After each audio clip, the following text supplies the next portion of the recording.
Okay, we're going to be hopping into a returning show this week, which is Reacher. Another one, yay. Reacher! This is going to be, I think, just the me and Darth show. You haven't seen Reacher, right? Yeah, I haven't seen it, it? no. I did see a Cool. clip pop up recently, and like I said, Cool. I've seen the Tom Cruise one, but yeah, you guys reach for the stars here. Yeah. So yeah, we covered, like, this time last year, I was like, Darth, Reacher's coming back. You want to watch the show. And we both binged season 1. We loved it. And I think season 2 we were a little harsher on. Darth, what's your kind of overall opinion on Reacher? I think you summed it up quite nicely. Excuse me, I'm yamming a piece at the same time. Yeah, you summed it up very, very well. Season 1, phenomenal. The short clips of him in the prison showers and attacking the guy with the bonnet, with the kicking it and the airbag, like the clips you see, like just floating around in the YouTube shorts. Yeah. They got me excited. You got me excited for reviewing it, and then like it was tense. It was interesting. He was rough. Like there was some crazy shit where he was just bending people up in the back of a boot. All in the name of justice to find his brother, but you're like, dude, there are some lines being crossed here. This is a full, like, 80s, 90s movie level of violence. I love it. All mixed in with, like, him, like, trying to be responsible and having a good ethic and code of conduct and stuff, which is great. Season 2, however, I have so many complaints, right? Yeah. And again, no shade on the man, and I'm not like, no, I just honestly, in the nicest possible way, I found his size off-putting. It was like crazy big, like crazy big. Like to the point where I genuinely wondered if he could wipe his own bottom at the point, because like his shoulders were so wide. It was phenomenally impressive. I obviously don't have the time, patience, genes, like nothing in me to get anywhere close to the guy. Do you know what I mean? The But pharmacology. he was in incredible shape in the first one. Do you know what I mean? And then it kind of felt like a bunch of eyes came onto the project. Like, and then he may have like felt like, oh, I need to be bigger, I need to be better, but that wasn't the case. He was already smashing it. Do you know what I mean? Like he's already always been big, and then it got crazy. And I feel like he's slimmed down a bit for the third one. Do you know what I mean? He looks back to being in an amazing shape. Yeah, amazing shape, and I'm not scared for his health anymore. So that's great, because I was a bit concerned before. Yeah, I think season 2, to me, again, not bad, right? It's still solid television. It was bad. Be honest. I mean, I didn't think it was, like, bad. I just thought it was very too generic for me, right? Especially in a season 1 that felt so fresh, that felt so energetic. Season 2 felt like the tones were darker. It's hard to see sometimes. And what really didn't work for me in season 2, and we talked about this a lot last season, there were too many Reachers, right? Like, they brought in all of his O team from his past, which were very cool. It was cool seeing part of his past and be a little bit more vulnerable. But to quote Syndrome, in a way, if everyone's super, no one is, right? The specialness of Reacher is that he's the only one that can do what Reacher is doing. Right, he is that badass. And when everyone on the cast is doing that, it's a lot less interesting to watch, in my opinion. So, going into this new season, they have isolated him again. He's on his own. I'd argue the most on his own he's ever been in the show so far, right? Like, he has his supporting cast, but they're not necessarily with him all the time, right? There is a separation to where he's at this season. And I think that has brought a level of stakes I was missing in season 2. a level of mystery I was missing. And I think they've really brought back what was so fun about that first season was Reacher doing just insane shit. Like him in these first 3 episodes are insane. The things that he's doing, how they open the season, you're wondering, wait, why does he have a vehicle? Why does he have records? He just shot a cop. What the hell is going on? And I thought that first episode reveal was really good. Of the, like, you must be wondering how I got here kind of, like, template, but done in a way that I think worked coming? well. Did you see it coming? I didn't see it coming. Liam sat there. He said he saw it all coming. I did not see it coming. I feel stupid for not. Because he has a car, right? Him having a vehicle should be like, oh, yeah, that's not Reacher. I've heard some people being like, is he a clone? Like what's going on here? This is crazy. Which be crazy. And a toothbrush.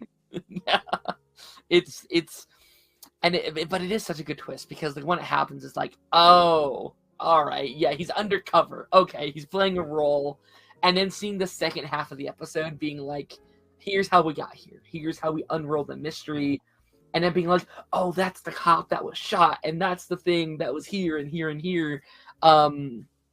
In such a fun way. And again, I think this location's also really fun to put Reacher in. Just this kind of mafia, like frat house kind of thing with a giant ass pool and stuff like that, which is really, really fun. I think so far I'm really enjoying the season much more than last season. Oh yeah, no, last season was terrible. Honestly, Medusa was in it from Inhumans, right? Oh yeah. She playing some like whole love interest thing. Mm-hmm. Where there was just zero chemistry. I mean, most women are going to be fawning over Alan Richardson because the guy is an attractive man mountain. Not just the women. Exuding, you know what I mean? Like the guy just exudes testosterone. You know what I mean? Like, just has an aura. He's hot as hell. Do you know what I mean? Like, all the women around him and most of the guys are just going to be looking at him like feeling that way. So like. Her feeling that, no surprise. Like, even with this season, like, the second he walked in shirtless, that girl sat there sweating. Oh, yeah, he's like, he had to jump, like, from the ocean to the thing. His top's off and he's just dripping wet. And it's like, all right, guys, all right, you're really laying it on thick, but I can't blame you either, you know? I will say, and maybe this is a hot take, I know these are based on books, I kind of hope this main... I don't have the actor's name here, but the main lead agent. Is it Danielle? Is that it? No. Maria, I think is her name, right? No, I don't know her name. The main character that we think will be the new love interest, right? I kind of hope that they don't. I kind of hope they don't do it. I don't like her. I'm with you. Not because I have no feelings so far. I think she's just fine. But I don't like the template of like the only female character in every season having to be the love interest, right? Like I don't like, oh, you're a female character in the show, so you're going to be the love interest. I don't like that trope, right? So I would maybe take the season off from having a main love interest for Reacher. I don't think he needs it every single season, right? He can just work along people. He doesn't necessarily need a love interest, even though I know he's a very attractive man. That's what people want, but I'm okay if you don't have one this season, I feel. Especially considering that he's a drifter as well. Yeah. Like, it would make sense that he is, like, especially because he doesn't carry cash. I mean, he really wouldn't have to try hard. There's my friend was talking about a hobo sapien, somebody that gets into, like, relationships for the home.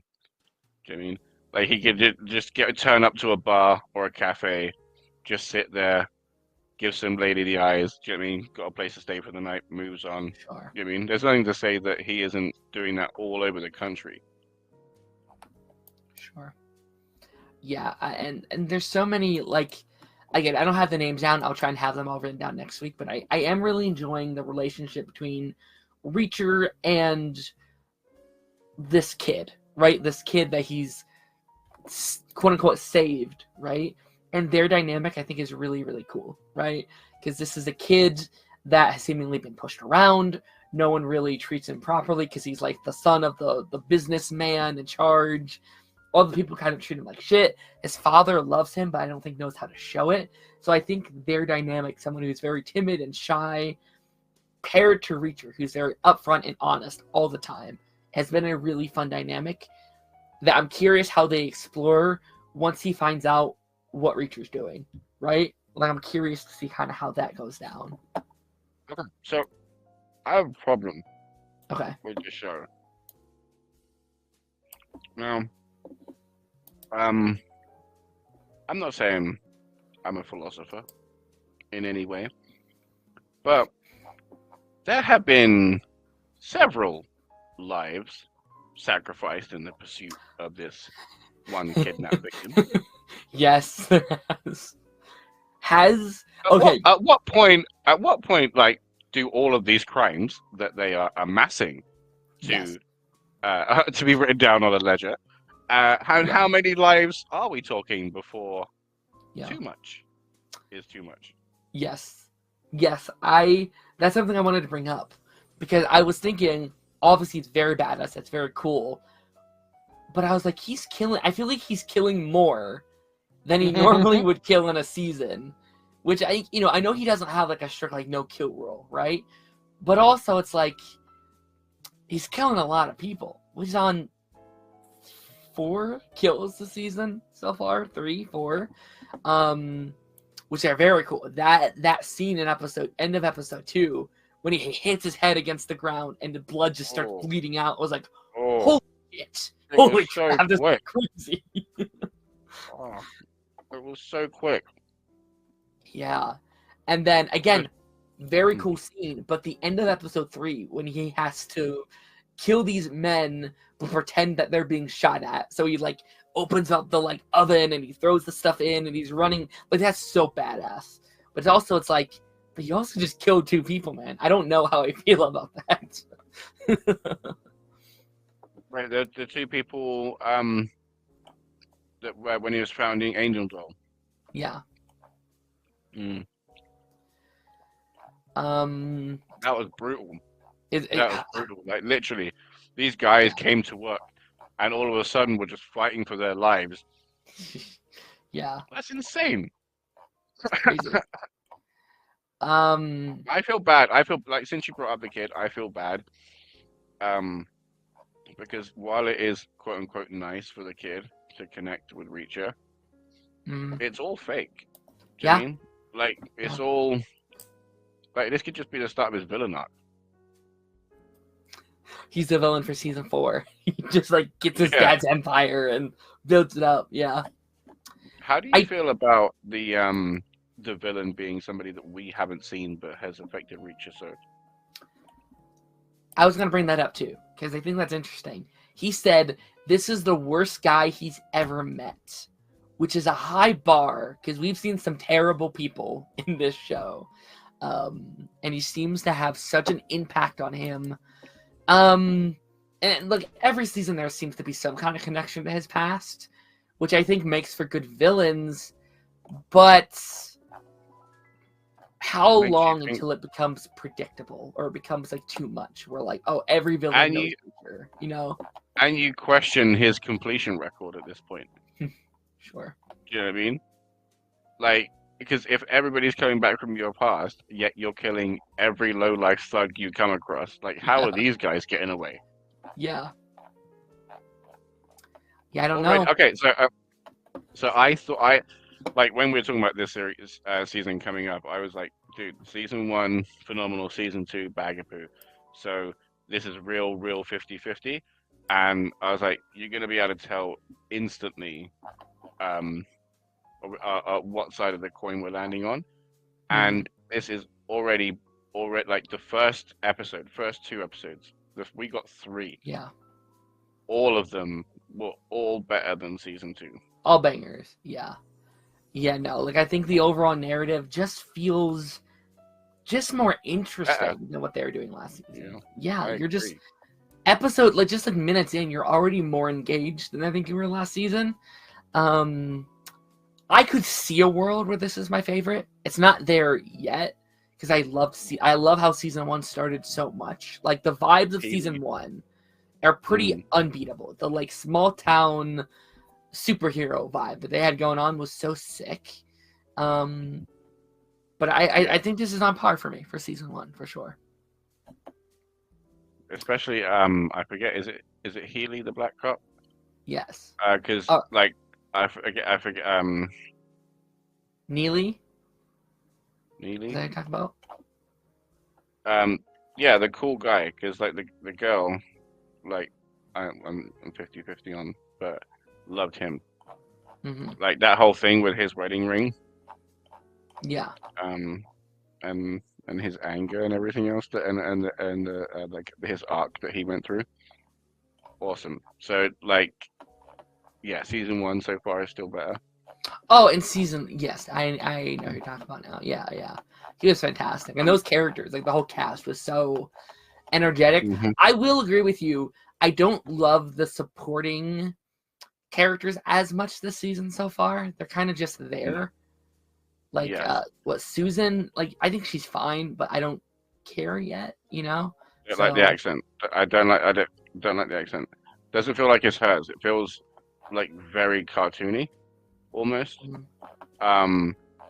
And the young cop that screwed up that she took the blame for Mm-hmm. feels very copy and paste. I feel bad to say. Sure. He feels very generic. And I'm not interested in the hostage stuff. Like we know he's getting out. Like we know, like it's clear as day how he's getting out now. You know. Yeah. Just get over and done with, Joey. Like, and another thing, right? How far did he swim? And no one said, "Dude, you smell like the ocean. You've been asleep. What's going on?" Why are you soaking like wet? a house full. Exactly right. A house full of dudes. A house full of dudes. You know, and again, right? No shade on the man. He's 6 foot something, right? He's a giant and several hundred pounds. He was on the goddamn roof, and you're telling me no one heard a peep?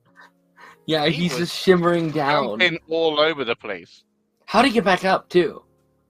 He might as well start breakdancing up there. Crazy. No, the suspension of disbelief for this show, honestly. Yeah, there is. It's so high. It's very dad coded, right? It's very much like okay, like you kind of have to separate yourself a little bit. I do want to ask about Neely, right? She, obviously best friend. She was a big part of last season. We think she's gonna show up this season. Like it seems like she's probably gonna come and help him at the end. 100%. The way that they set that up, like, there's no way that she's just gonna let that go.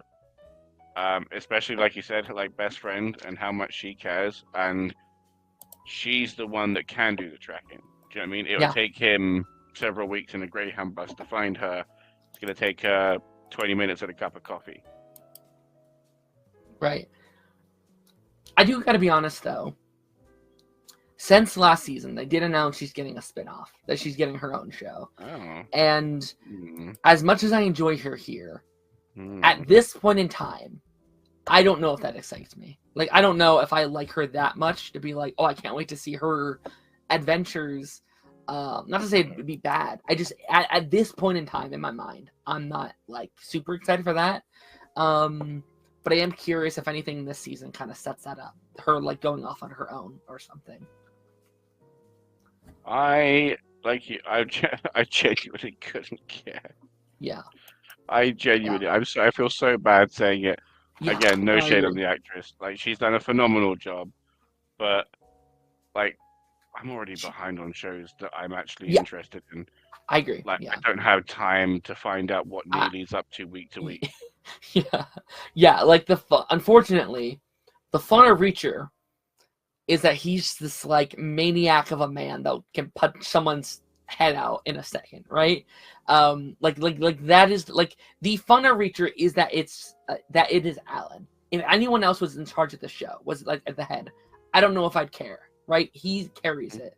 So yeah. No offense to Neely, but I don't think that's a show I'll probably be watching, unfortunately. But Again, no shade, but Yeah, I mean, any other kind of final thoughts? Like, Reacher's gonna be a show I feel like we talk about less than the other shows. Like, it's a very different. Honestly, I like that we're talking about Reacher because I do think it's a good contrast to other shows we talk about outside of all of the superheroes and the Star Wars and sci-fi. It's nice to kind of go a bit grounded, a bit more serious. I can't say serious, but Mr. Rowan or whoever it is that's above the dad, gray suit hair man, yeah, like a gray suit Zachary, hair I man. think Beck. I cannot remember. I'm terrible with names, honestly. I think it's Beck. It's a while. Yeah. Beck. Okay, so like Beck's boss, like, are we assuming that it's one of the same guy? Because like they've said that on the show, but I thought that was like a misidentification because obviously he has a different name, and we're just assuming it's an alias, and he is his boss, or that there are two higher ups. That one is just hidden in the woodworks, and Right. the person Reacher is after is an intermediate. Gotcha. I feel like I know the answer, but so I'll keep quiet on that. But Oh, so you think it's a spoiler? maybe. Interesting. So I'll keep my mouth shut. Okay. But I do think they're doing a good job at setting him up to be like this menace of a character. My fear is that they don't live up, right? You are setting a high bar, the most dangerous, worst person Reacher's ever met. You have to make him a menace. You have to make him a threat. Why is Reacher a character who doesn't have fear? Why is he afraid of this guy? You know? What did he do? Yeah, I mean, Oh, to be fair, like, and again, he said it's not that he did anything to him. He did it to one person, right? One young woman who was a CI, right? So, he's also dealt with people that tortured people and threw them from helicopters. You're right. You know, like he's dealt with some horrendous Terrible people. Yeah. Yeah. So it it's makes one you that- question like his bar. Yeah. And also it's like how does that bar sit going into upcoming seasons? Like if this is the worst, how do you up that ante season 4, season 5, you know? So that's going to be interesting. But we're going to be jumping into another show Taz is not seeing, which is Reacher. Another one. Another one. Uh-oh. So I mean, yeah. So Reacher episode 4. We probably won't talk too much about this episode, but what did you think? What did you think of episode 4, Darth? How are you feeling on Reacher? I really liked it. Okay. I'm gonna say it took me 2 tries to watch it, mainly because I was hosting quite a lot this week on my time off. Gotcha. But once I actually sat and paid attention and gave the episode the true attention it deserves, it was very, very good. Very, very good. It was full of exposition, which happens in Reacher is fine. We know how to deal with it. I feel like given the timeline of the flashback and Dominique, that it's before the Super Squad that we got last season. Yes. Right. Yeah. So yeah, it's funny because we've got the oldest Reacher yet, but we're supposed to be seeing like super young Reacher in the army. Do you know what I mean? It's just hilarious. Yeah. Because that is clearly not who it is, but it's okay. We can look past it. Yeah, like again, not loads happened this week, but right, that old man cop finally brought up my grievance of last week of like just how many bodies are dropping. Yes. Like finally somebody said something. It's like the Eternal statue. Do you know what I mean? Like it took like a whole too long for this to be brought up. How did you feel about it? I really enjoyed this episode. Yeah, I think this was probably my favorite of this season so far. Oh, interesting. And maybe this is a critique on season 3, and I don't mean this in like a negative way, but I almost liked our cast of characters in the past more than in the present. Like his team there with like Dominique and Jonathan, I think his name. Like those characters are so instantly lovable, which is the point, right? You're supposed to like gravitate towards them instantly because you need to feel bad for them when they die, right? That's the entire point. You need to have that emotional connection. So we're like, oh, this guy needs to go down. That's the whole point. I think it does that very well. Like it's really funny because she is almost just like the female Reacher, right? And just like how like his mannerisms and how he acts and stuff like that. So it's very easy to be like, oh, this lovable little thing, it's so cute. But no, I thought it was great. Yeah, I thought it was fantastic. Like you said, not like a lot happened outside of setting up the emotional connection, which was again great. But that was most of it. And then we did some stuff at the end to set up next week's episode, I guess. Yeah. Which, again, like, more bodies are going to have to drop. I can only assume that the old man is going to sacrifice himself for the young female cop. Like, there has to be more, Jimmy, because, like, he said there was a bunch of higher-ups above him, like, top brass that were all a part of it. And I don't know, I just feel like this has to be like tied to it. I mean, obviously he's still not getting blueprints, but just using the shipping lanes for drugs. I mean, like when he was a national traitor for selling, like he had like homes, he had Jaguars. I mean, he had like a whole bunch of stuff, $500,000 in the bank. Like all of that. I don't know. It just feels like that would be a step down. Do you mean? Yeah, I'm curious because like Quinn seems to be like our main villain, right? He's like the big bad. And despite them killing off this like beloved character, I still, and they have time, obviously, but like even in that scene, he doesn't seem very threatening so far, like in that little scene we had. So I am going to need them to establish, yes, he killed this woman, but what makes him so powerful? What makes him so dangerous to be put on this high of esteem? That's what I'm going to be very curious about. Yeah, see, like they spoke about his psych evaluation from being in boarding school or whatever, or childcare.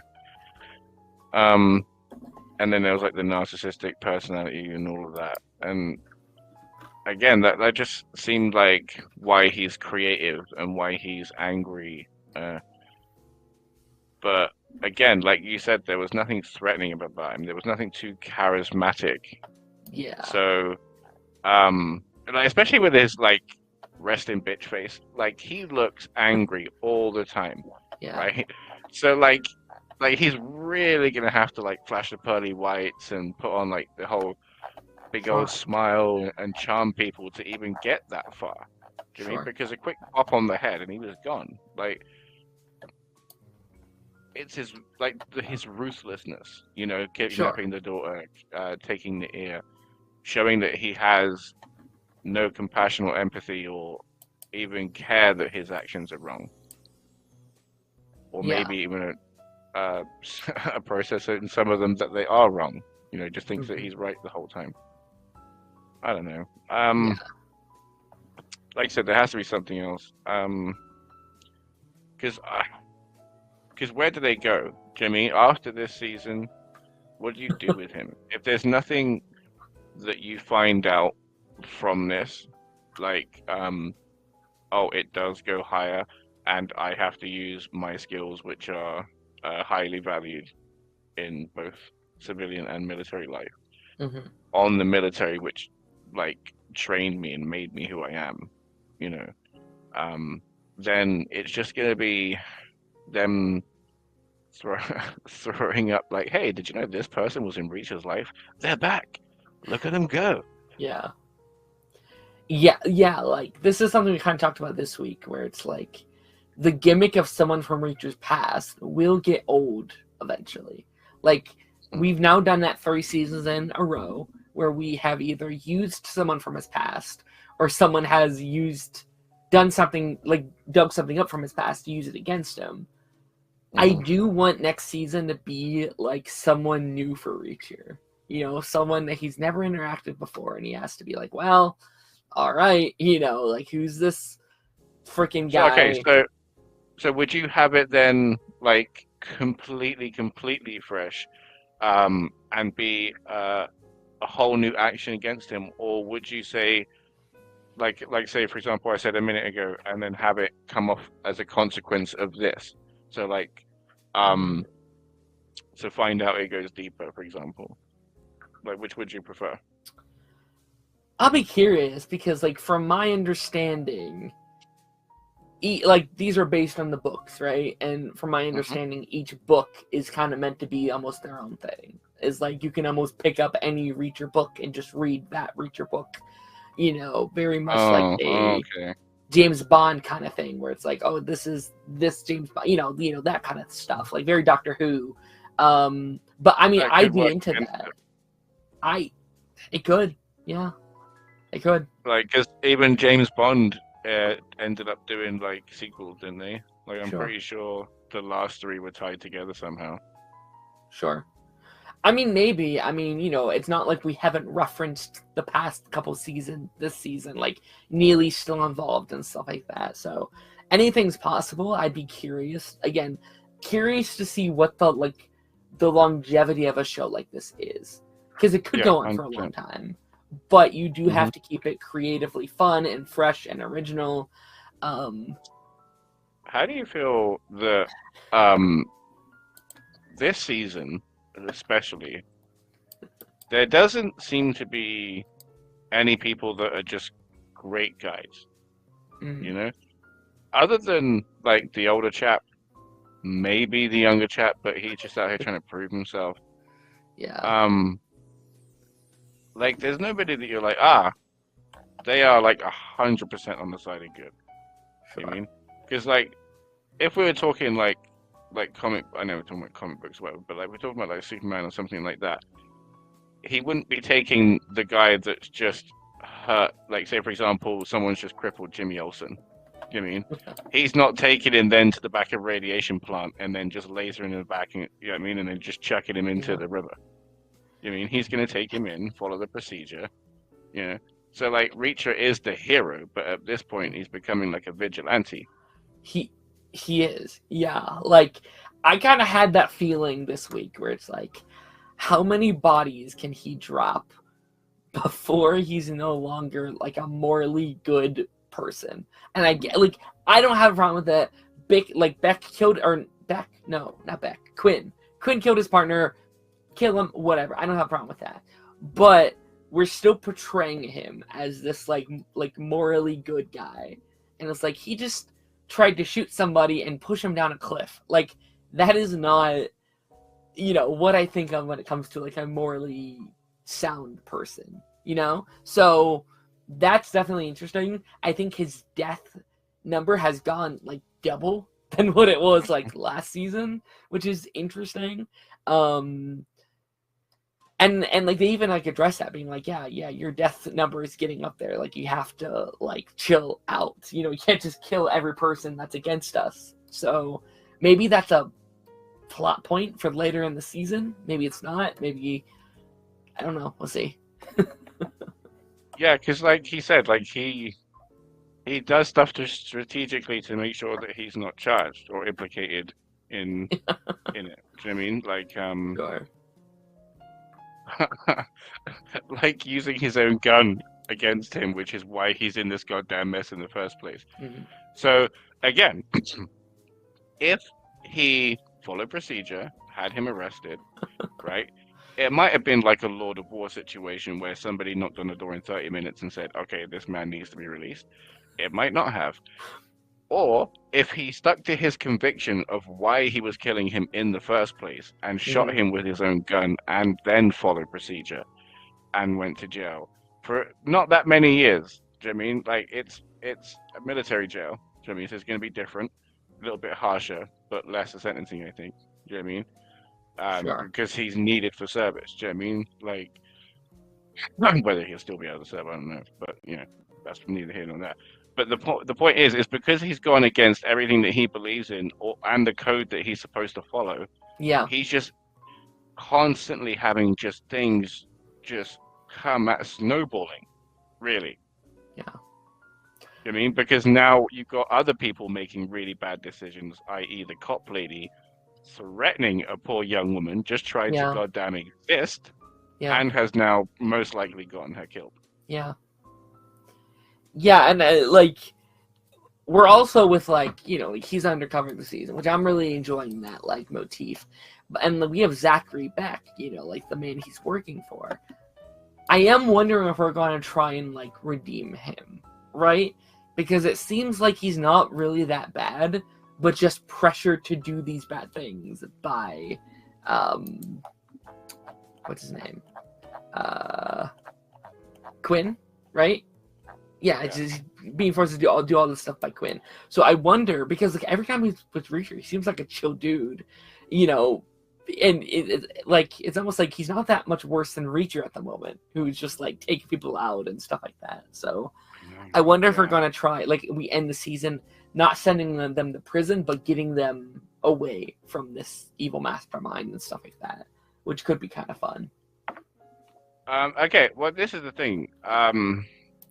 How, again, like, as a victim of coercion, how far does it go until, Sure, like, where's the line? Do you know what I mean? right. Does it have to be, like, 70% stick and 30% carrot? Or, like, does it stop Sure. being coercion when it's 50-50?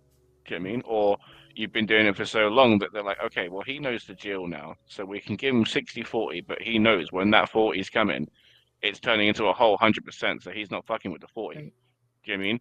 So, like, at that point, you're giving him more benefit than threat. Do you know what I mean? So, if anything, Sure. you're just paying him for his service now. Do you know what I mean? Sure. But he still feels coerced to do so. So, like, where does the morality line come into it, or stop?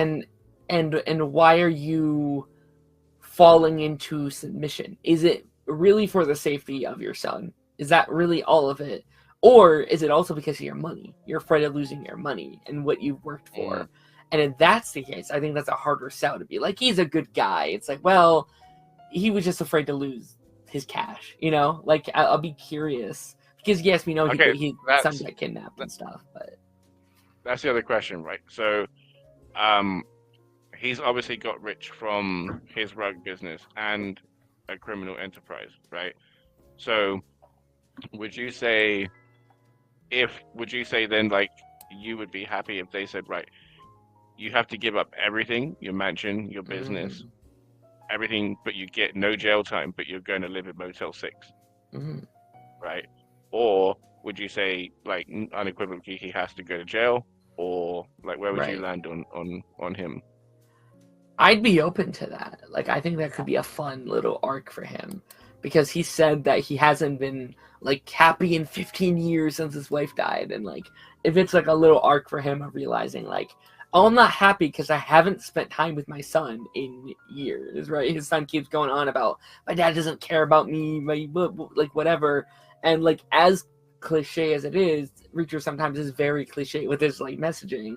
It could just be like, hey, just live a normal life with your son with not all the money that you've gained, or just take the money you've got via this this industry that's gotten it. Like, you can only keep money that you had originally or whatever. I'm not police, I don't know how all that works. I don't know how that would go down, but I'd be down for that, because again, he does seem like at least he wants to be a good guy. Like, he doesn't, like, when we started the season, I thought he was going to be so much worse, and it was like, oh, he's not that bad, you know what I mean? So I feel like this season we've seen Reacher do worse things than him, which is kind of funny.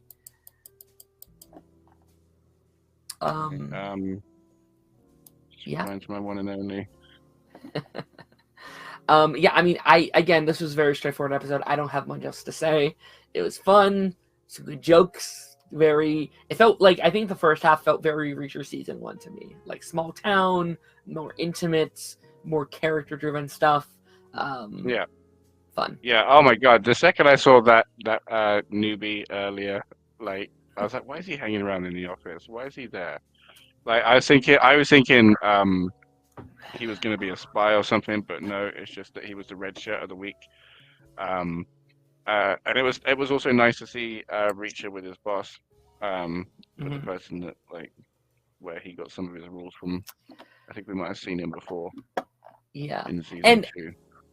And yeah, we have. And like it was really nice seeing like the reason I fell in love with Reacher was just like he is a good guy. Like I loved every bit of him being like, hey, if we go out to drinks, they're gonna think there's something more, which will ruin your career and doing all these things. And then him being like, no, it should be you to catch this criminal, for you can go up the ranks. I know how bad the system is. They won't thank you for all the work you've done. So you need to like all of that stuff. I thought was just like fantastic. I thought it was great. Like him helping the kid as well, being like, all right, don't turn your back.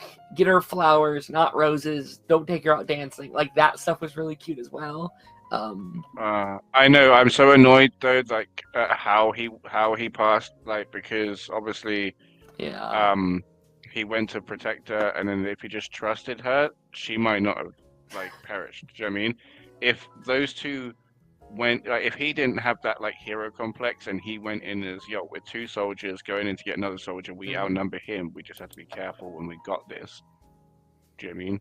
Then it wouldn't have been a problem. But he went in, you know what I mean, dick in his hand, thinking, oh yeah, like I can protect her, and then both of you are now dead. Well done, congratulations. sure. Yeah, it also sucks me think to like see it happen, right? Like it's done off screen, which I guess that would be my only complaint. Is like, I guess I didn't fully feel the weight of their death because he just kind of shows up and they're dead. You know what I mean? Which I know Amazon not going to go too like dark with it. Like it's not going Daredevil or Boys, but like it was like, oh, they're dead. Okay, now I know what has happened. But I don't know if I fully felt the weight of that scene. But still very fun episode. Still really good. I mean, moving on here. I just final thoughts on Reacher. Yeah. Oh, go ahead. No, go on. No, I mean, I was going to transition. So say your like final partings on Reacher. Okay. Just that, again, it was an essential episode. I feel like they kind of play it like a long movie as opposed to an episode basis. It was great. It was really good. It was nice to see him bonding with the staff and giving the grumpy one the snub. That was great. Like it's chock full of like great little moments, because while there are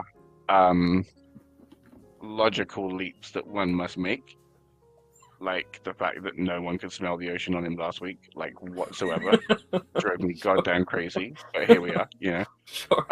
It is filled with like amazing moments that draw you in and make you care about it. I'm more concerned whether they find the girl they're looking for than if the female cop makes it out of this. If I'm honest with you. I think that is the big issue I'm running, is like that little squad is so just like boring to me. Like they're just like they're just there, and like the ending is like, oh, are they gonna live or die? And I'm like, I like rewatched that scene because I was like, wait, how did it end again? And I was like, oh yeah, all right. Okay. They're not gonna die. Right. Now we're at, I'm sorry, Taz, right? But now we're at an interesting point now, right? So would you, right, because we both said our criticisms for season 2 and how we didn't like the team, right? But as much as I didn't like season 2, I prefer that goddamn team to the team we have now. I agree. So would you, do you like the fact that they've made kept a distance from season 2, or do you think like it would have made sense that like while they're trying to do the books, he could have changed it and like gone, oh, I've dealt with this guy before. I did it alone. It didn't go too well. Let's light up the bat signal, you know? Because I like mean, everybody loves him. Everybody loves him. They would have been there in half a day, yeah. especially with Neely paying for everything. For God's sake. Like, realistically, yes, he should call his team and be like, hey, I need your help. Let's take this guy out. I mean, I do. It's rough because I agree. I do prefer the cast of last season. I think that cast is more interesting than this cast, but I prefer the intimacy we're getting with Reacher, right? Like, I think I like him going out on his own, playing commando, doing all this stuff, and then every once in a while being like, hey, I found a clue, come help me, or whatever. What up, Jose? So yeah, no, it's gonna be interesting. I'm curious because we're already halfway through the season. So we have 4 left. I just kind of like final partings on it. Like, how long do you think he's going to be undercover before they either figure him out or he reveals himself? So I think we've got one more episode before Reacher reveals himself to Beck and says, "Look, I'm your number 2, but I'm after who your boss, right? Like you said, you can live with the kid. I don't care. We're not here for you. We're here for the big fish, right? But you're making shit difficult for me, and I don't want to shoot you. Okay, I've already bent up Angel Doe in the car. Let me not find another boot. All right." So yeah. Well, what are you?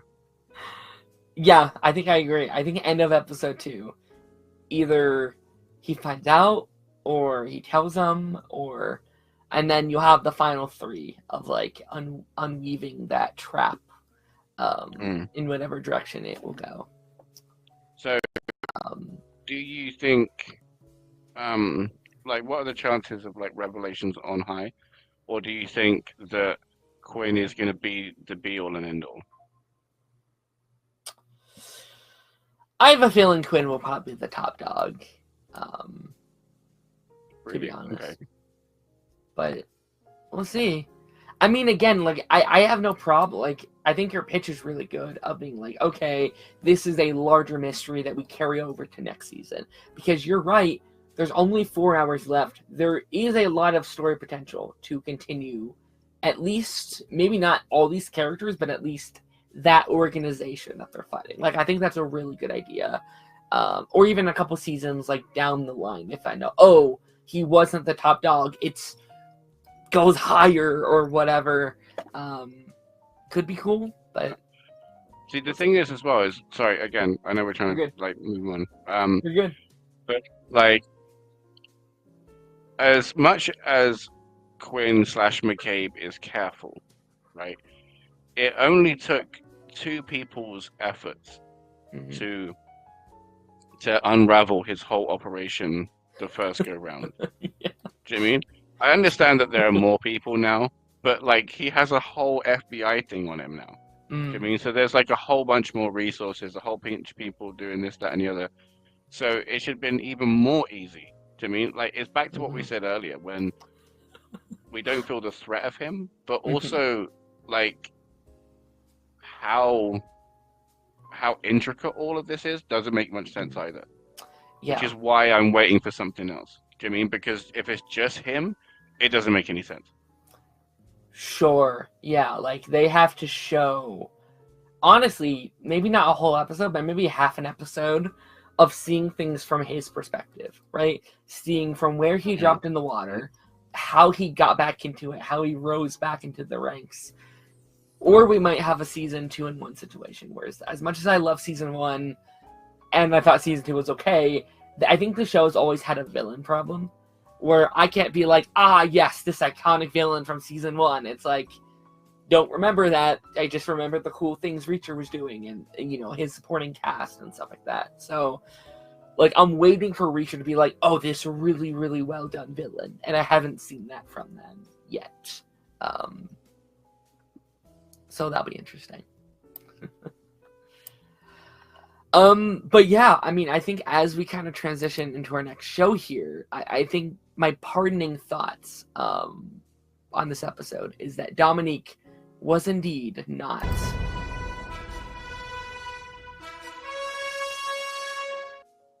That is dark. That is dark.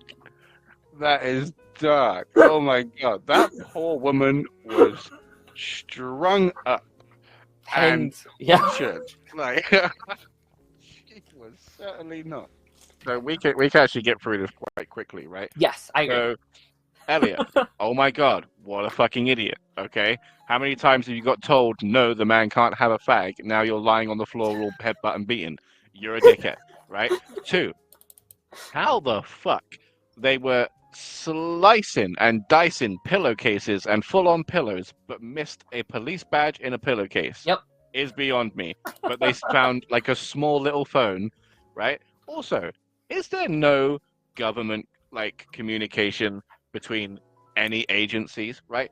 Because how is there a giant multi-federal agent investigation happening in one address? Right? Both the ATF and the FBI are sat here. I know this one's supposed to be quote unquote off the books or some nonsense, right? Mhm. But Jesus Christ. Jesus Christ. That's shocking. Like, and he got her killed.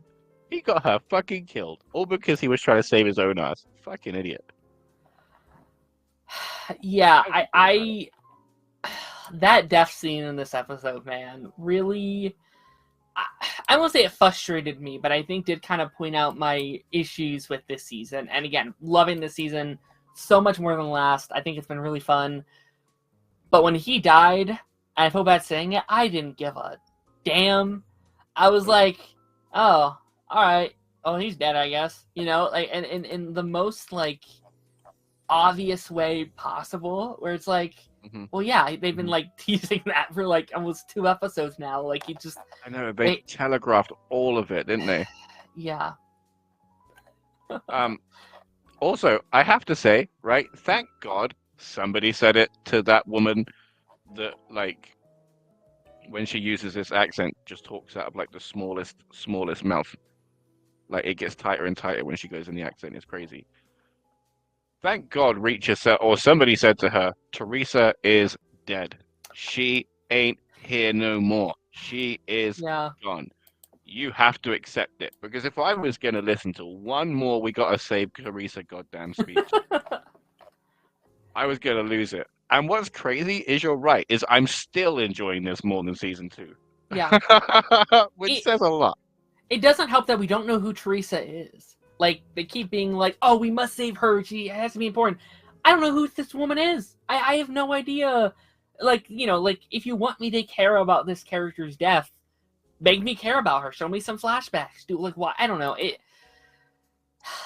you know who we did get? We got the flashback for Dominique Cole. Because she's more important. Because it's to do with Reacher. So we have to care about his motivations rather than hers. You're right. It should have been the other way around. Like, as much as I like that, I would have put the emotional toll on her. You're right. And he has to help her and support her, even though he doesn't have as much dog in the fight. Do you know what I mean? I agree. Yeah. And then the fact that, like, this McCabe keeps getting threatened and threatened and threatened. Just get it over and done with already. I know they're going to, finally. But, like, we should have been here before now. Mm-hmm. If he's any kind of competent in any way, then them having an initial confrontation and him getting away shouldn't be too hard. Yeah. Yeah. Yeah, I think this might be my least favorite episode of the season. Not to say it's bad, but it's like there's a lot of things that just like happen to fall into place. Some dialogue that I found to be very silly, which isn't necessarily a bad thing, but there's some lines where I did roll my eyes. Like there's that like mini table fight scene where it's like, what about you? Do you want dessert? It's like, I'm diabetic. I was like, all right, man. Like it's very like on the nose sometimes, but it is that's the kind of cheesy I like with Reacher. When he's bully beaten, like I'm there all day for that. Do you know what I mean? Like especially like when he's in prison and stuff. That was great. It's like the stuff with Paulie, I'm finding both interesting and tiresome. That's fun. Yeah. Because it's interesting for him to be like to meet like a giant, a genuine behemoth of a man. Like Mhm. we're already seeing one week to week, and then he looks around and then looks up, and then there's just Paulie. It's crazy. So, um, it's interesting to finally meet his physical match, and then some. Because when he got slapped, like he That was didn't know fun. what to do. He Yeah. didn't know what to do. Like his bell got rung, and you could see that he was like, "Oh shit," because he stayed down. Right, the Reacher thing to do would be to find the closest weapon and just start brawling, but he stayed down. I Like the kid called it. He is scared. That is yeah. crazy. I think that's I think that's a bit of it. I'm honestly most intrigued in. It's just like their little rivalry. I think is really fun, and like I just want to see like that like casting call of just says like, all right, male, blah blah blah. Someone that makes Reacher look like a little bitch because that man is like, and like that like one shot is even funny because like he's towering above Reacher, and then the other guy he looks like an ant. Like there's that shot where they're walking into like the Yeah. building at the end. I was like, he looks like he looks like a dwarf. Like it's crazy the like size difference I between was those two screaming characters. at the TV, like, "Oh my God, he looks like his son! Like that looks like a father and son going off to picnic, but that's two fully grown men. Like Really it's funny. amazing." And I think that guy was in Freddy versus Jason, Oh really? the little one, yeah, um, yeah, yeah. He played one of the old people that's in the mental asylum. hmm Yeah, I'm curious because it does kind of seem like we've reached a point in the season where they're not quite going back, right? It seems like maybe next episode will be the point of him most likely blowing his cover, if not instantly, by the end for sure, right? So like that confrontation between Quinn, right? And I think these next three are really going to make or break if I like the season or not, right? Because I think it's been pretty solid, pretty good, not perfect. But I do think the stuff with Quinn and how we start to wrap the story up is really going to make or break it for me. And how Do they're you going to want do. him to have amnesia or not? I don't know. I think it's more interesting if he doesn't, perhaps, right? Like maybe I would like him to pretend he did. I think that would be kind of fun. Where it's like Okay. he knows, but Reacher doesn't know he knows, if that makes sense. Like I think that might put him in an interesting spot for an episode. Because there's 3 left. There's 3 left, yeah. So we have to hurry. Yeah. And I really need them to focus. Unless you're right and we continue Quinn as an ongoing villain, they have to really focus it on Quinn and why he's such a big deal. Because they've been building and building and building, which is great. But now it's time to show why he's so good, So Exactly, yeah. it's gonna be really fun. I have to say, Um, before we do move on, that I do not like the guy, like I forget his name, like the white-haired guy who's the puppet, whose shipping lanes they're using, whose house they're staying at. Sure. Don't like him at all. Don't find him interesting or compelling to watch in any way. I know Heck. that. See, the thing is like the role of like his role could have been very interesting. Mm-hmm. The fact that he was this big tough alpha boss businessman, like mafioso kind of type, but then you pull away at the armor and you see, oh, he's just a puppet. You know what I mean? Like all of this is a show because he has to keep the show going. Yes. If he doesn't, the whole house of cards crumbles. His family's dead.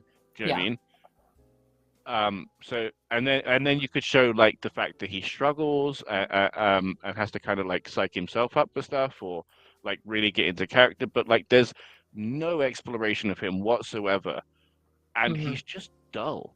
He's just dull to see. I'm sorry to say it, and I feel bad, but it's just dull. I really liked him the first couple episodes, and I agree these last couple have been like, okay, he's kind of whatever. I think these next, like I just said, I think these next 3 are going to be interesting to him. Once he finds out who Reacher is, I think it's going to be interesting. Because then you have a place of like, okay, is he going to stick to his norm and go against Reacher, or is he maybe going to look for him to help?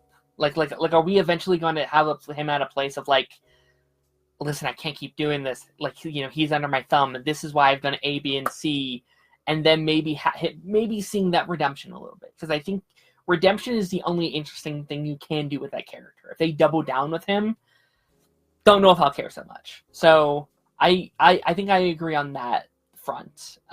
Whose test do you think the Russian roulette is? Do you think that's his test or McCabe's test?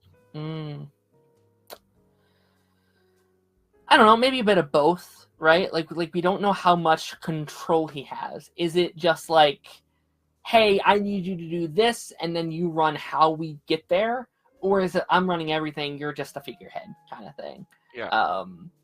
So At yeah, that point, I question whether or not he would serve punishment. Do you know what I mean? Yeah. Because, like, you are a kidnapped victim who has been, like, ostensibly Stockholm syndromed into committing crimes. Do you know what I mean? So at what point do you put blame at their feet? You know what I mean? So obviously the kid's going to be looked after, and that's like is probably going to be his bargaining chip. You know, like make sure my son's going to be fine, and I'll help you, kind of thing. Sure. To be fair, if he went in prison, I think he'd survive, especially if he turned coats. Yeah. Yeah, and I'm so worried about the kid because he's so attached to Reacher. Like, he even listened to Reacher over his own father this episode. I was like, oh no, that's gonna hurt when he finds out he's been lying to him from day one. And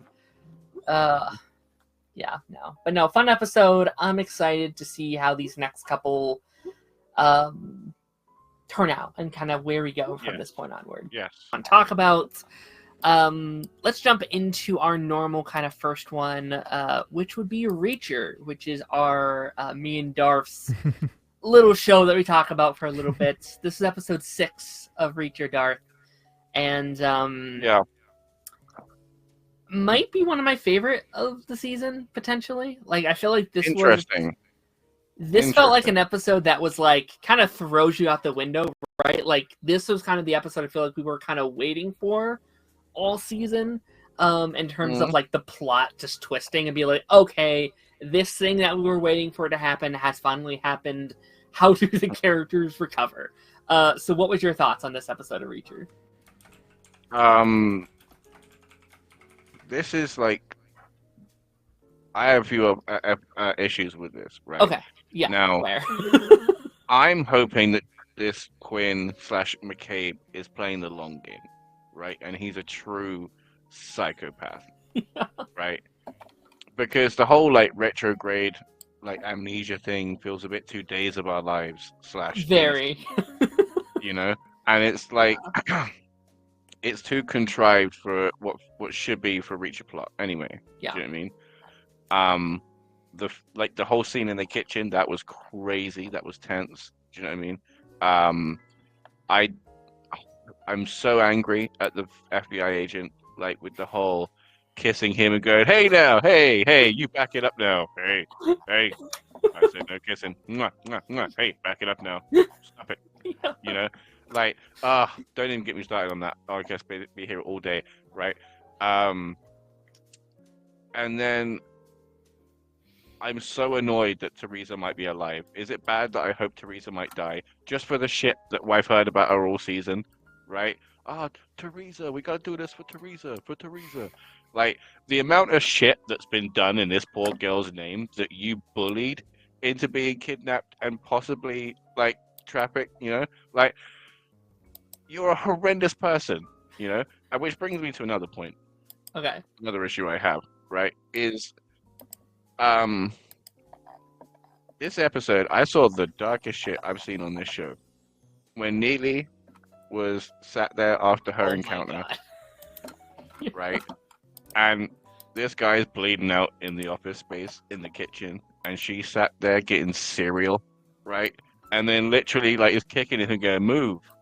Don't make me move you!" And then he literally, as he is dying, right, as he is expiring, like shuffling along the floor, however small a space, he still had to do it. Do you know what I mean? And then she proceeds to interrogate him and says, "Right, And he's like, please call me an ambulance. And she's like, oh, fine, you're gonna keep whining about it. Do you know what I mean? Like, you know, like an absolute monster. Where is the Yeah. line of the good guys? I understand that they were there to assassinate her. I fully Yes. get that. But the whole point of you being a quote unquote good guy Yo. is that you are supposed to stand by principles and morals that these people do not. There was 2 specific times in this episode where characters do things both on Reacher's side and in that scene you just talked about where I'm like, are we the good guys anymore? Because it doesn't really feel like it. Like Taz, there are scenes like characters are good guys do in this episode that feel like something out of like a Punisher episode. I saw you say something about that. Like he felt like the Punisher this season, basically. Yeah, like it's like there's a scene where like there's like a bad guy that had done something, and like he's not even like that bad. Like he's a terrible guy, but he's not like that bad of a guy. And they're like, should we let him go down with his ship? They catch his boat on fire, let him burn to death, and I assume sink into the ocean. And it's like, why? You could have. I'm not gonna kill you, but I'm not gonna save you. it's like that was literally the thing, because the guy, like you said, he wasn't that bad that he was out there like unaliving everybody. He literally was the disposer. He was disposal. Yeah. He was literally in waste management, right? That was literally his job. It was disposing of fresh people over the cliff. Yeah, like he's a dick, right? Like he's not a good guy, but also like I don't even know if I'd call him a full bad guy either. He's more like a goon, right? So it's like I don't know.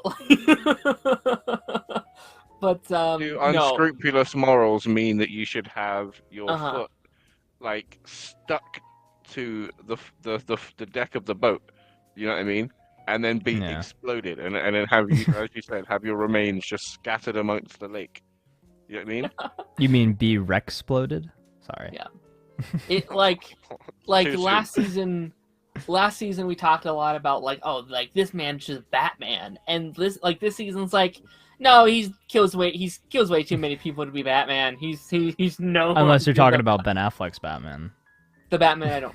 Yes, no, absolutely. I love that Batman.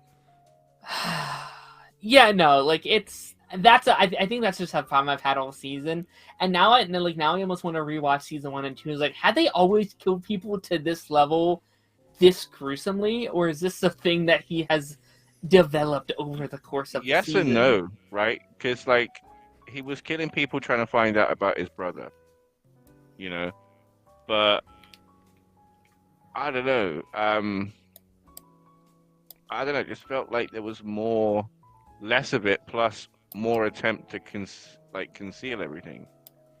Do you mean? Sure. Like most of what he did was solo. He's fully doing this with an FBI agent. Like, yeah, she needs firing. Which, I mean, maybe that's the point, because she said she'll like turn herself in, once it's all done and stuff like that, right? Which but that's not okay. That doesn't make it okay. No. Those ends don't justify the means. Just because you're like, oh well, I'm a cop, I am knowingly going to betray any oaths that I may have made. I'm fully going to go against the law, but it's okay because once I'm done, however long that may be, however long the case may go on for, however many people I have to kill, I'm getting Teresa back. Even if I don't, I'm bringing something back. Sure. So when I've done all of that, it's going to be okay. Because I'm going to go to prison. Hang on. Despite the fact that I've stopped the justice system working for so many people because I've taken their lives. Yeah. It's all going to be okay because I'm going to do what I've stopped them doing. It's fine. It's fine. Yeah. Her as a character has been interesting because, like, I definitely haven't disliked her to the extent that you have until this week, where it's like, I'm trying to justify that one scene in my mind and her reaction, where it's like, I get she's stressed, I get that she's, annoyed and she's crossed her own personal line and blah, blah, blah. But how she treated Reacher in that scene where they kissed did rub me the wrong way. Of just like, like, again, I get that she's not, like, in the right headspace, but, like, her just, like, I don't know, treating Reacher like that, being like, no, how could you? Like, no, this can't happen. It's like, you kiss me, actually. Like, that's something that you did. Yeah. And if it was the other way around, right, let's be real, there would be a big uproar, right? There'll be a big uproar in show and out of show because just because what she's undressed, he feels that he could kiss her because he's attracted to her physically. Do you know what I mean? Like, how that it doesn't make it okay. You know what I mean? Like, so the roles being reversed is just as bad. Sure. But here's the thing, 3Dubs, and again, we're not, like, saying it's terrible or anything. When you're adapting a book, you have to make it fit the medium that you're adapting it into. And we're going to have to treat it as if we would any other TV show, even if it is based on a book. But yeah, no, like, it's interesting for sure, and I'm curious, because, like, we said week one, like, I said week one, I did not want them to be a love interest for each other. I think it's become very predictable right off the bat when there's a love interest for Reacher, because it's usually, like, the one female character in the cast, and I was like, I would like them to be a little bit smarter in the writing, to be like, oh no, we're opposing your expectations, right? Like, you think it's going to go this way, but it's going a completely other way, and they don't, you know, it's just kind of like, oh, yeah, they kissed. Okay, whatever, we're doing that.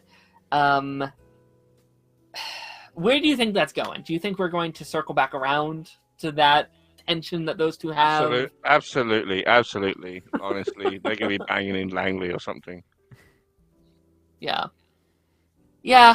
All right. Yeah, I'm very curious because we are in that part of the season now where it's like we're gonna start wrapping up the plot. Like, we have 2 left, about less than 2 hours worth of the story. I will say, and I feel like I said, this was one of my favorite episodes of the season, and I would still agree with that for the most part. But I do think I've mainly lost interest in, like, the main plot of, like, you know, the undercover stuff and the villains. Like, now we have, like, low-key kind of 3 separate villains in the show at the moment, and I feel like I'm lost a little interest. I feel like it's going so many different ways. It's hard for me to get truly invested in the show, if that makes sense. So this is what I was talking about last week, right? Yeah. Is the only way that it's not a fumble of them bringing in the Russian mafia is if they're going to deal with it next season. Sure. If they're going to keep climbing the ladder, then it's fine, right? Otherwise, you're right, and it's just a convoluted mess that makes no sense. Yeah, because, like, we haven't fully established Quinn, right? Like, we got a little bit more of him, and I thought there's actually a scene in here I do want to praise here in a bit that I thought, like, oh, he's very threatening, he's very well done, I'm excited to see where that goes. But we also bring in, like, we extend that ladder, like you've been saying all season. We met the actual boss for, like, a scene. I was like, when are we going to have time to do anything with that? Like, how is that going to go? I hope you're right. I really, really hope you're right that we circle back around it. If not next season, maybe in a couple years or something. Like, it's this ongoing theme, which I'll be honest, I don't think that's what we're doing, but I hope you're right. I hope it is. You know what's crazy? You're right. Like, they literally, like, he has been the big bad, the one they're chasing the whole time, and in the same episode, in almost the same breath, they're like, oh, no. Sorry, this isn't the person you need to worry about. It's this person. It's like, well, where's my time been? Huh? Yeah. What am I doing here, guy? So, yeah, oh, my God, that should make me more annoyed than anyone else watching it. Damn. No, you're right. And it again, I hope they land the bag with Quinn, because that scene with him this episode might be my favorite scene in the whole season, when he's, like, there with his son being like, no, do it, or I will kill your father, and you'll be in the same spot like your father was, you know, blah, blah, blah, years ago. And I was like, this is fantastic. This is really tense, really well done television. I honestly kind of wish they went with it. Like, I would have respected this season so much if he ended up killing himself in that scene, right? I know Reacher's not that kind of show. I know that Amazon kind of wants it to be, like, very dad TV, right? Very just, like, you know, families can technically watch and have fun and blah blah blah. But man, if he would have actually have killed the son, right? And then the dad had like going to Reacher, be like, I'm going to help you kill this guy. I need you to take him down. I would have been so into these final 2 episodes. I've been, all right, this is super fun. This is super cool. Yeah, because otherwise it feels too procedural. Do you mean too cookie cutter? And then we can just see where it's going, even to the point where it's like they are literally teeing up the old man to die. Do you know what I mean? Like, they're giving him the Murtaugh treatment, and I don't think he's going to make it. No, I think he's going to do the, like, I am worthy of my son's affection. Like, I do love you after all, son, which would be okay if I think if they were building it up. I meant the old man. Oh, the side. Oh, I gotcha. The partner, right? Yeah, right. Gotcha. Like Murtaugh with Lethal Weapon. It's like, oh man, I'm too old for this, and I'm getting this. I'm just days away from retirement. You know what I mean? Like, these are all things you say, like, when you're gonna be off the next episode. And he's been saying it all season. You know what I mean? It's like being in a horror movie and just going, "Oh, I'll be right back." Well, now you won't be. Now you won't be, will you? Because you've just jinxed it. So yeah. And that's the thing. 3W's like, I kind of wish they would have gone a little bit harder on Dominique's death scene. Like, again, I know they're trying to aim for a certain demographic, but it's like, I kind of wish they would have showed a little bit more, because I don't know if I fully felt her death scene enough, in my opinion. But it looked brutal. Do you know what I mean? It looked horrendous. Like, I felt the weight of it. Right. Sure, fine. My issue is the lines are far too blurred. You know what I mean? And I understand that we're dealing with a man outside of the military, so like everything's personal, but everything is just crazy personal. Like, like, are we gonna like see him get a job at any point that isn't an undercover thing, or do you know what I mean? Like, is he just ever gonna attempt a 9 to 5? Who, Reacher? Any or capacity? No? Yeah. I'd assume like, not. and so, like, this is my point: is how. So what he? This is my thing. So what? He's just like that kung fu guy traveling from town to town. Yeah. Do you know what I mean?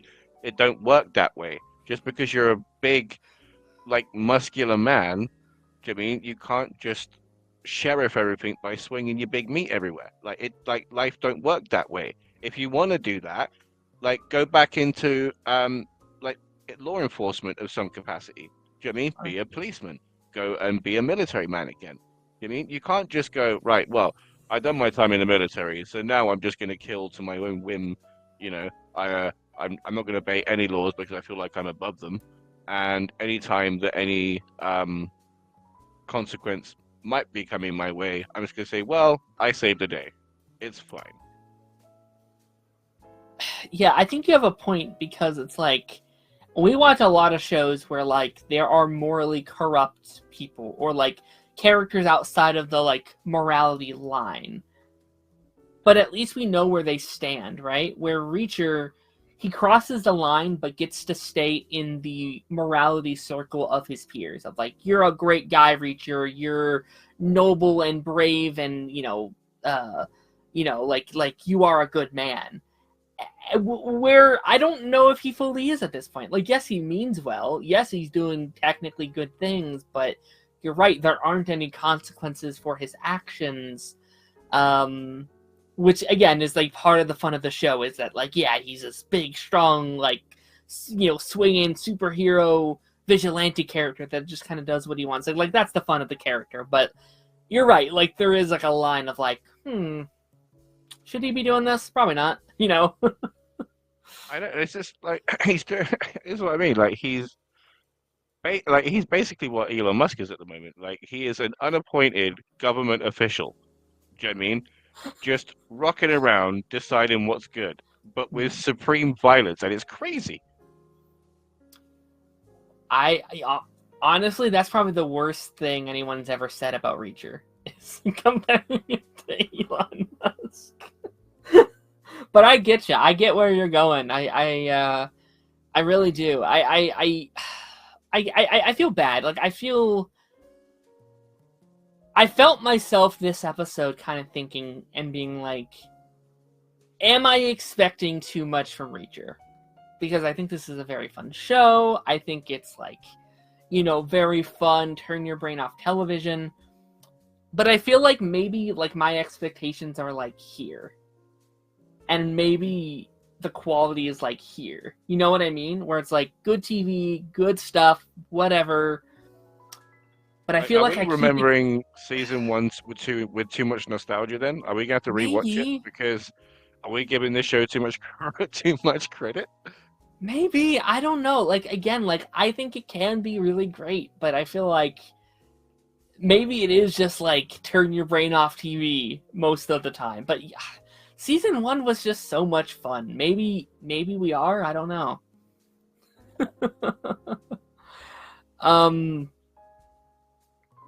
Anything else we haven't mentioned? Like, again, I feel like I don't have like a lot to say about Reacher every week. It's just kind of like a general like, here's the vibe. I've seen that they seem to be back in their office and not in a remote location, which is going to be interesting because, like we said, they've been doing this off the books and under the radar and in cabins and all sorts of stuff. So to see if any level of accountability is going to be there is going to be interesting, or they're going to be continuing to be doing this Black Books operation in the damn building at this point.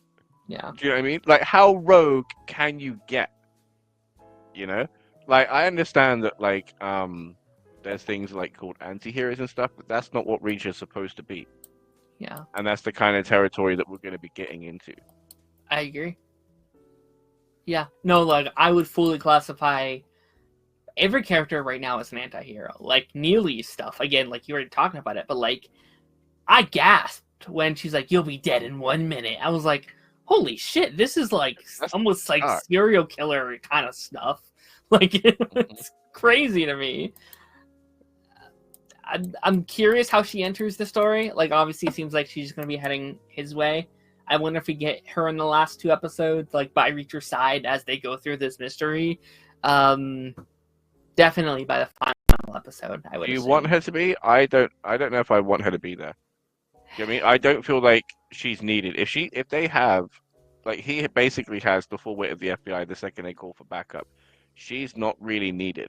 Do you know what I mean? To only have her there would to serve our interest as viewing it for, like, again, nostalgia and just to kind of gain favor, because logically it's not needed. Yeah. Yeah, I mean, I don't have too much, like, foot in the game. Like, if she doesn't, I'd, like, whatever. But it feels like that's what the season's been setting up, is her slowly getting involved with the mystery and coming in for backup. And look at season 2, right? With the was he a cop? I think he was a cop, wasn't he, of the first season, right? Like, he was approached for information and this in the second one, but he stayed out of it, from what I remember. Yeah. I mean, he was like, no, this isn't your fight. Like, boom, it's my team's fight, blah, blah, blah. And he stayed out of it, if I'm remembering right. Correct me if I'm wrong. I don't remember either. It's been a while for me. But, yeah, right. So, like, the same could be said, and sure. And even if she is disavowed, right, like, she will be held accountable for this, and there will be consequences, and these are circumstances, consequences, right?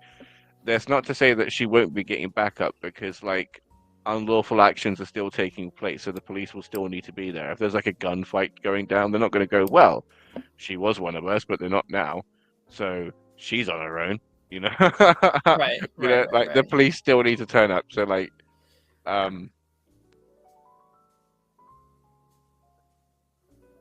well, this is what I mean. So she could very well easily be disavowed. Yeah. Sure.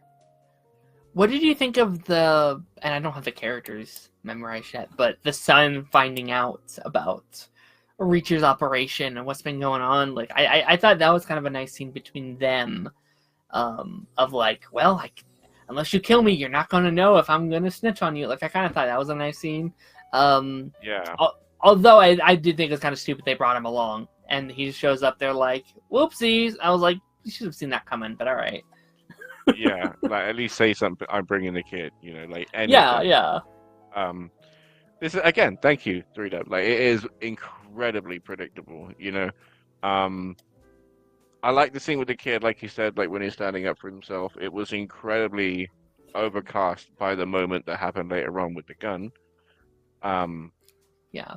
And I don't know how I enjoyed the scene. It was tense as hell, but I feel so bad for the kid. Like I just don't know how I feel about the scene. Do you know what I mean? Because like he just bang, bing, bing, kept going with that trigger, and just nothing happened. And all the while, like his dad's just sat there, head down, hands up, begging for it to stop. You've got the meat mountain stood behind stood next to him. You know what I mean? Like it's just crazy. It's just crazy. Can you imagine? Can you No. goddamn imagine like being in that situation where it's potential death or certified death in a horrendous and graphic way, you know? Yeah. Um, Yeah, like that's the stuff I wish we could be leaning in on a little bit is like mm, the bond between a father and a father and son, and despite being a corrupt family, still family, and a father that really cares about his son, and like leaning in to like the like Quinn stuff and how like he has like teared this family apart and blah blah blah, and trying to get that, like I think that stuff is really interesting if leaned in a little bit better, right? Again, like I would have been here praising the show's name if they would have like committed to that, because it is very unrealistic. He shot the gun to his head 3 times and it didn't go off, unless it was another fake gun. I like that was so unrealistic to me. the thing is that it did stick to its guns a little bit in saying that he wanted a matching set, right?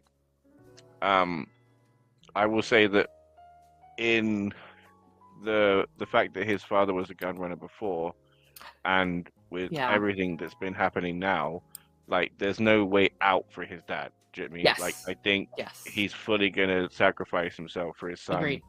To try and gain some kind of mercy and redemption in everybody's eyes, Agreed. Yeah, I think he's dead. I think hopefully she'll go to prison. Hopefully. Yeah, like hopefully she'll be paid for her crimes. Reacher will get away scot-free because he's Reacher, right? It'll be fun. Let me read some comments here really, really quickly. SMV, good friend of the channel, around for our Ben 10 streams. What's up, man? Sup, gang, that season 3 finale was legit, an 11 out of 10. At first, I thought you meant Reacher. I was like, oh, he saw it early. And I was like, oh, no. Obviously, talking about Invincible. We'll be talking about that. 3. Yeah, we'll be talking about that later on. I'm very excited to get into that. Talking about the penultimate episode of Reacher. Kind of crazy we're at the end of the season already. It feels like we just kind of started it, but again, that's like the whole Invincible thing. When you drop 3 episodes at once, the season goes super fast. Wait, the whole what thing? The whole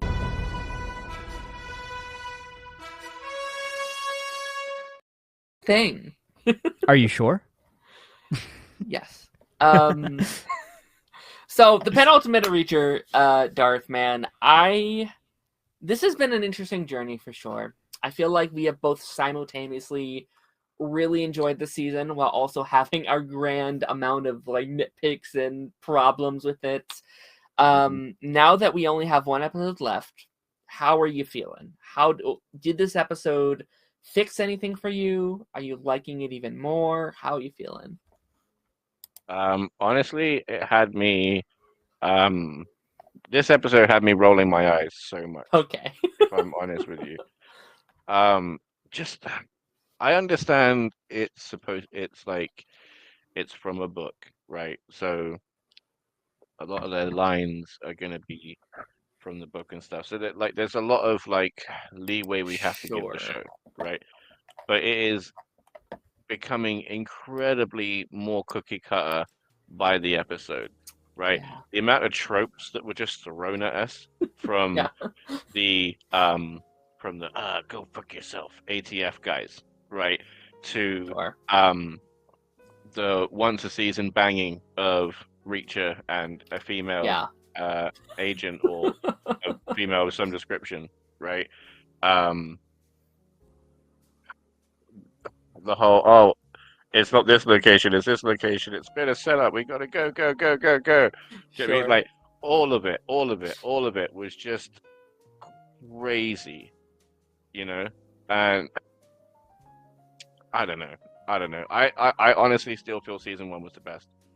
I agree. I think they like, and I'm one of those Flash fans now where I'm like, they just need to go back to the start, you know, go back to what they know, and try and regain the magic that they had because they've lost it. They've lost it. They've lost it. I don't know, like they're relying on Alan Richson's charm, Sure. and like he has it. He's got charisma for days, right? I'm not saying he hasn't. He's holding the show, right? But you need the everybody that you had before. Do you know what I mean? You need everybody to be a draw, as you said, right? Sure. And again, no shade to the actors, right? But the guy that's playing the old man, Villanueva, right? I've been waiting for him to get popped since he actually got popped, right? Cannot stand the female lead. Like the amount of times that I've heard Teresa out of her mouth, I'm ready to strangle her myself, right? The not McCabe / Quinn, Beck. Sure. He was incredible this season, right? This episode, sorry. He was incredible this episode, and it was the only real / amazing moment that he's had in the whole thing. Yeah. Like Reacher went on some like kind of villain arc where he's going like Mark in a blue suit, and he's just like, I'm not out here for justice, I want vengeance. You know? Okay, yeah. That is the thing. Like, I felt so rewarding from our conversations last week, where it's like, he's just a Punisher, and people on Twitter is like, no, he's not. This episode, like you said, he literally said, I don't want justice, I want vengeance. I was like, that's the Punisher. That is a vigilante. That is not a good guy, right? And you know what? I'm kind of a little bit here for it now, though, because at least they've committed to it, right? Like, at least they're, like, as Taz would say, it feels like Reacher's in his, like, black suit Spider-Man era, where he's like, I don't care, I'm just gonna kill him, I'll be on the run for, like, the rest of my life. And I was like, you know what? At least they've committed to it, and they're making it seemingly like an arc for Reacher to go on. And I'm more of a fan of that than them blindly justifying his actions. You know what I mean? Like, characters are finally calling him out on his bullshit, being like, don't do that, actually. You'll be a criminal. Don't do that, right? So at least it's more justified. Taz, sorry, not Taz. Buddy asks, haven't started Reacher, is it worth watching? Do you think Buddy should start Reacher, Darth? Okay, so because I didn't want to talk over you, I was just replying to him in the chat. Gotcha. So yeah, no. Again, like if I was rating the seasons, and we're on the penultimate, so I would say season 1 phenomenal. I say not even phenomenal; it was really good. It still had its problems. Do you know what I mean? But season 2 and 3 are basically just fighting for the lowest position at this point, in my opinion. Okay. Wow. Yeah.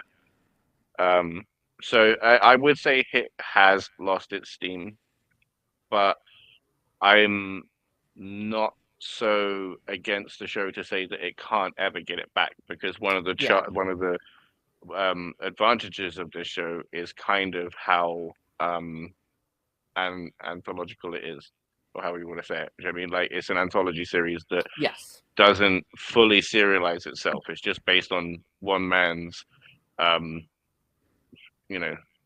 kung fu adventures through towns. Do you know what I mean? Like that's all it is. So it could easily pick it straight back up. Mm-hmm. Do you know what I mean? This is Yeah. why I keep coming back each season, right? Because season 2 was a wash. Let's be real, right? It was a wash, Yeah. right? Don't know what happened to it. They had something magical. They decided to run away from what they had instead of working with it.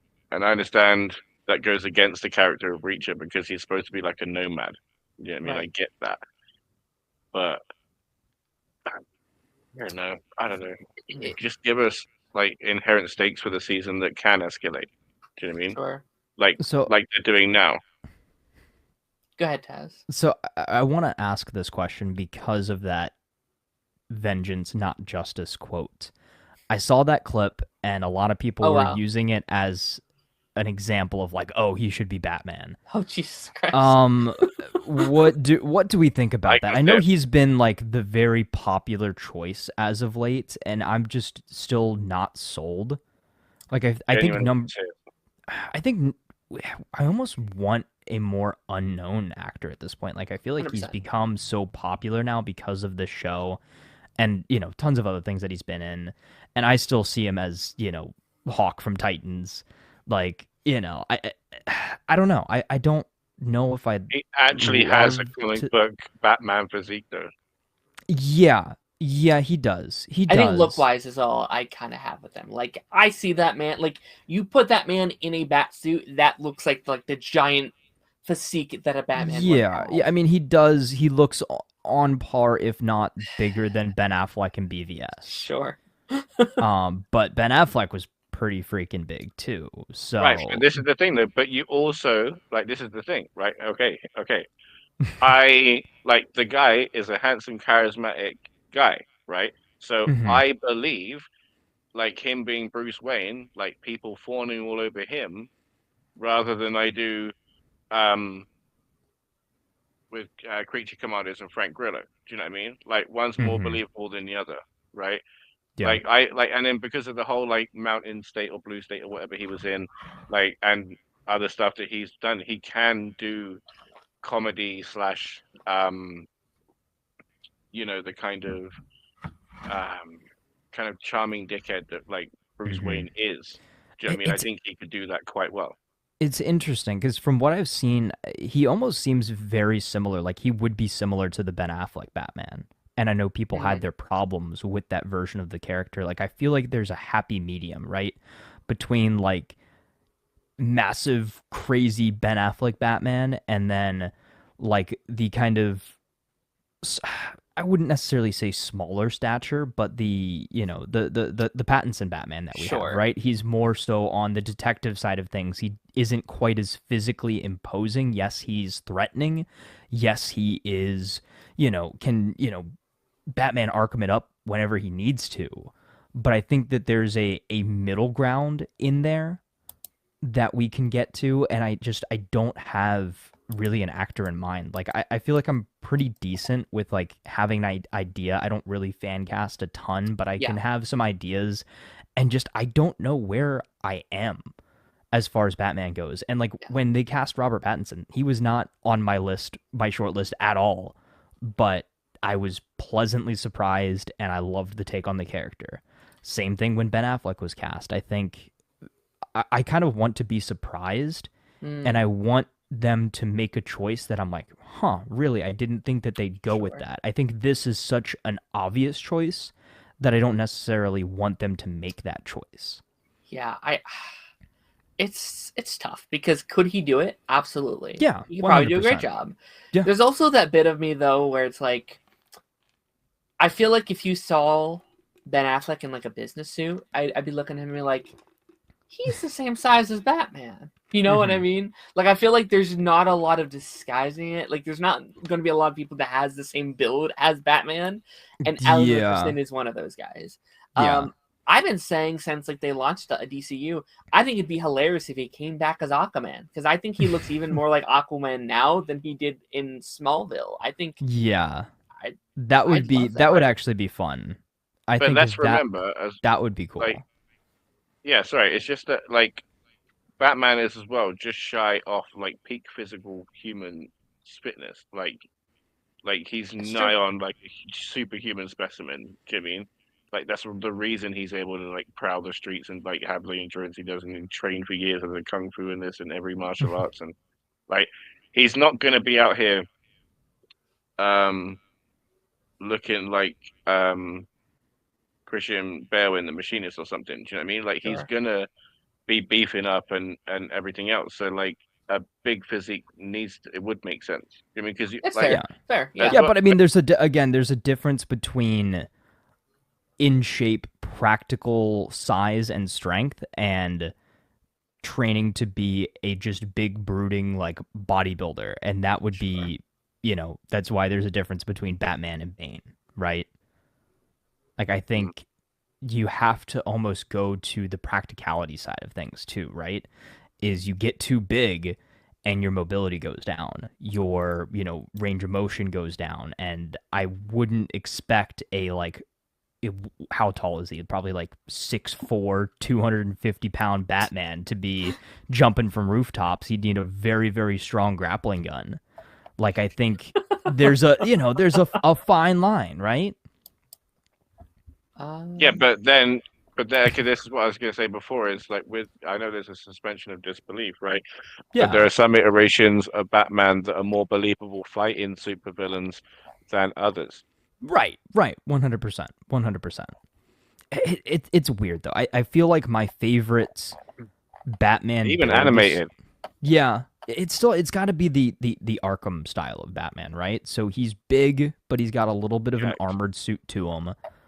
Um, you know what I will say? He does physique wise seem similar to how he was done in Arkham Origins. He was a little bit bigger in Arkham Origins than say City and Night and Asylum. So again, it's And if up you to. put him next to normal human beings in that game, he is like twice the size Oh of them. yeah, oh yeah, 100%. He is 100%. yeah. Um, but I think also too, would you like them to do a Batman that's bigger and more physically imposing than Superman, or do you want him to? No, I want them both jacked.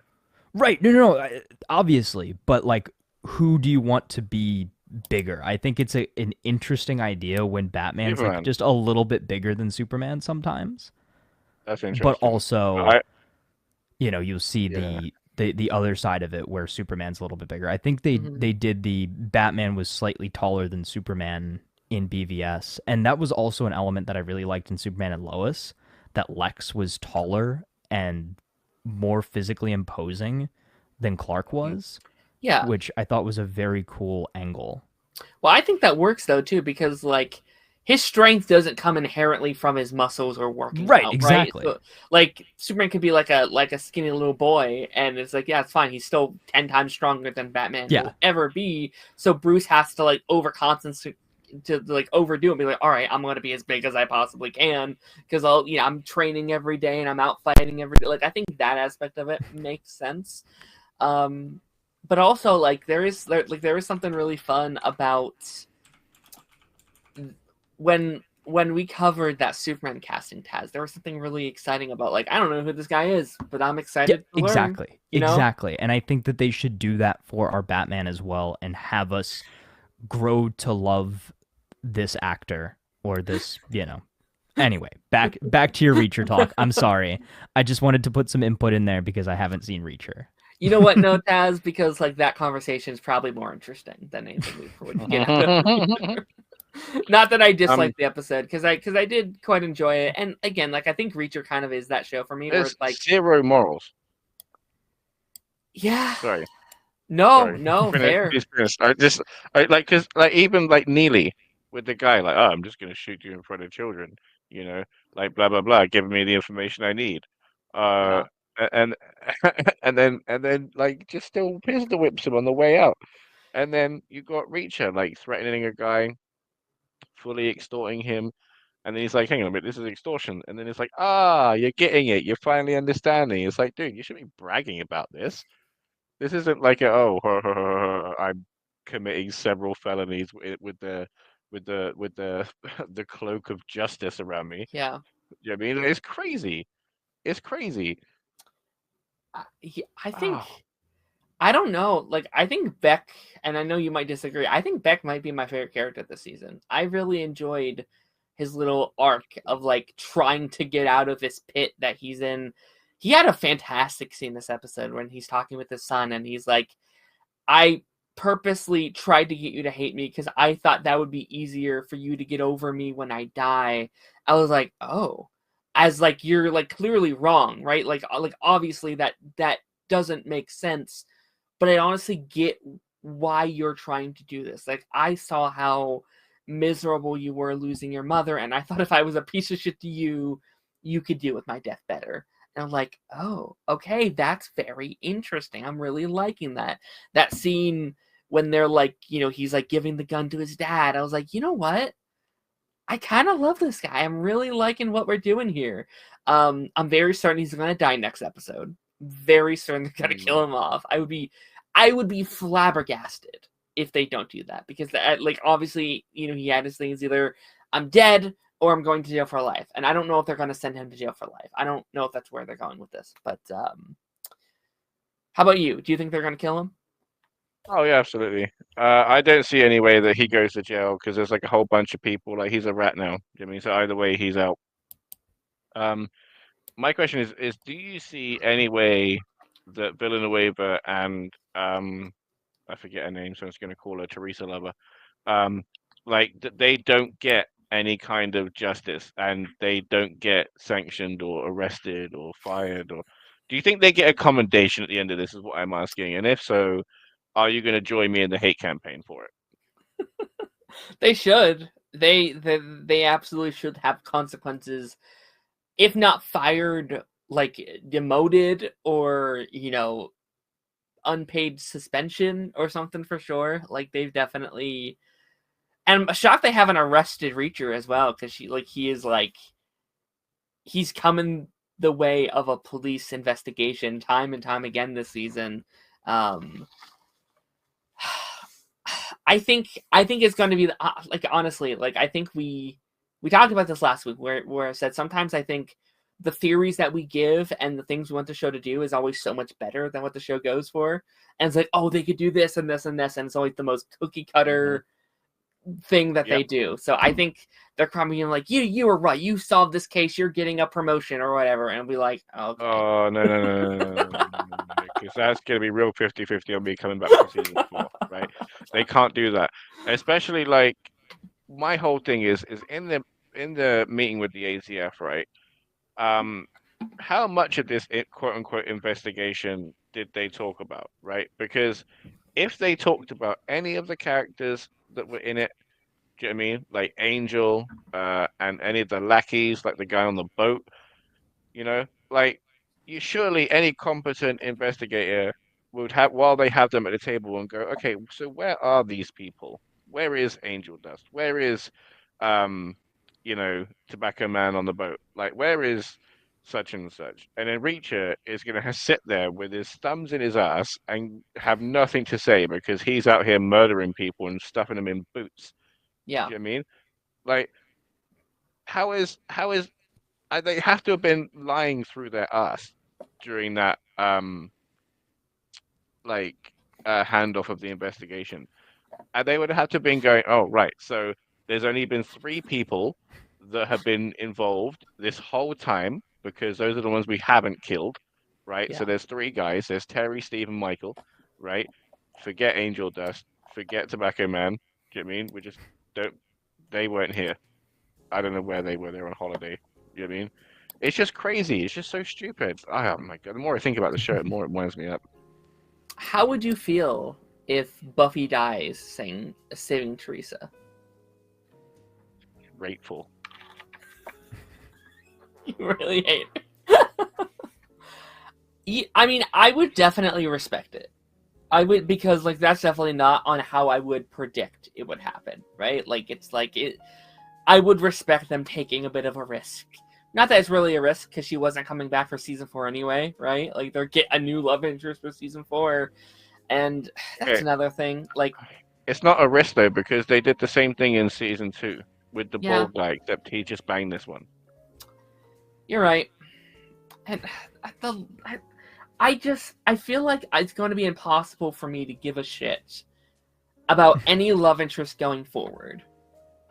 Right? Because now they've set a thing in motion where it's like Reacher, starts working with a female character.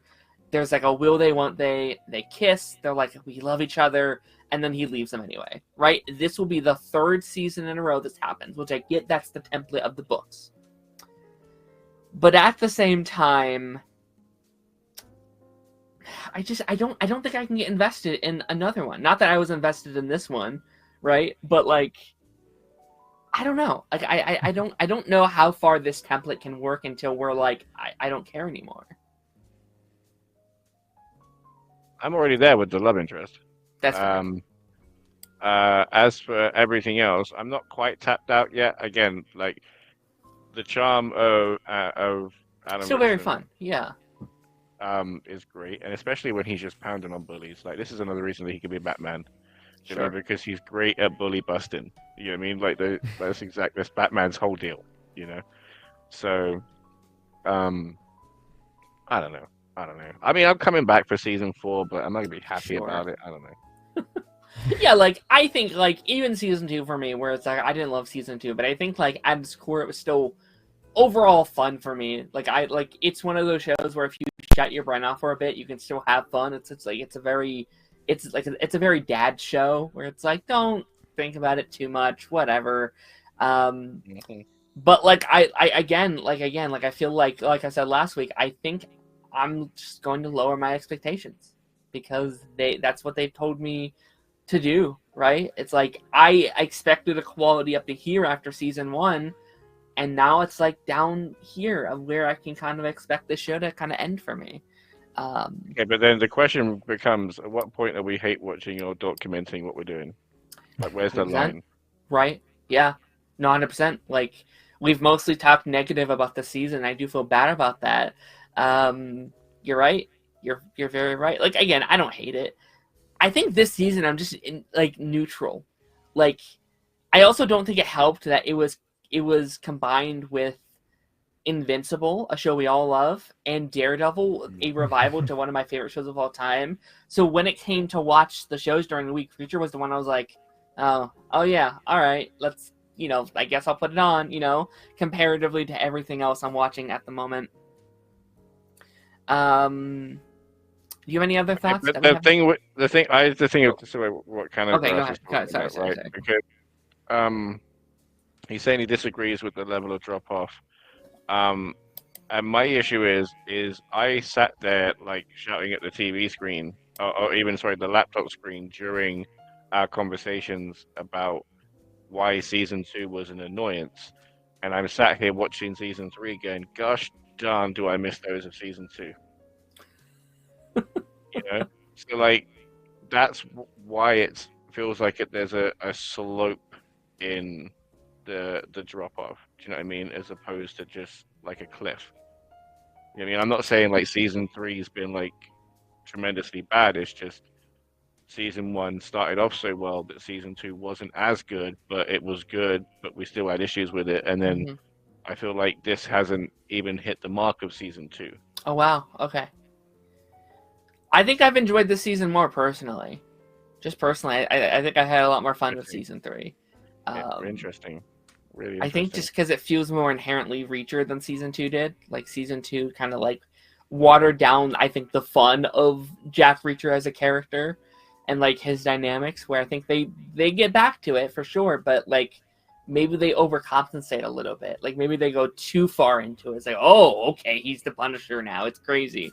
Well, because for me, like the thing with season 2 is it was more like I'm defending it now after spending so long trashing it, but it's like it's him having the military expertise in the concrete jungle in civilian surroundings and arenas. Do you know what I mean? Like where he has to have like civilian warfare, basically.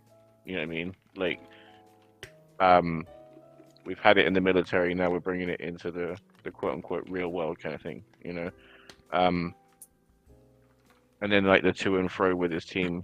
Yeah, dude. No, I'm still season 2 is definitely better than this one for me. Yeah. Okay. All right. Fair enough. Fair enough. I'm curious where it will land on our like re-ranking next season, because I think we were like it kind of like in the middle, where it's like if it's better, then we'll move it up. If it's worse, we'll move it down. So I'm curious to see where it lands. So like that whole angry bulldog cop in season 2, I liked him, right? He started off as an antagonist and forget the thing, but like a foil to their plans, and then by the end of it, he died a hero. Sure. I mean, that was crazy powerful. Like, there's nobody in this season that's had that arc, like any kind of powerful arc in that sense. And even if Gavin or whatever his name is kills himself for his son, like that's not gonna go. We're not gonna be sitting here going, "Oh man, what a hero!" Like that cop who took 15 bullets and just kept going. Like, Sure. it's like, well, of course you should, you piece of shit. Like the whole reason he's in this mess is because you're a goddamn gun runner in the middle of rugs. Sure. So I'm curious because I feel like I really hope you're right. I really hope that they don't take down Quinn next episode.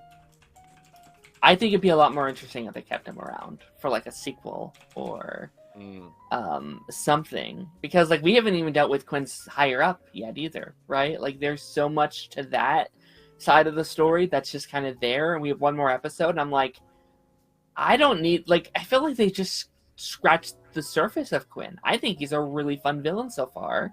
I'm so happy you said that, right? Okay. Because do you think that he's more capable than they've shown, right? Because they've done telling us rather than showing us, in that after he got amnesia from being point blank shot in the head and emerging from icy cold waters and everything else, he managed to completely coercively take over an international commercial business. Sure. Do you know what I mean?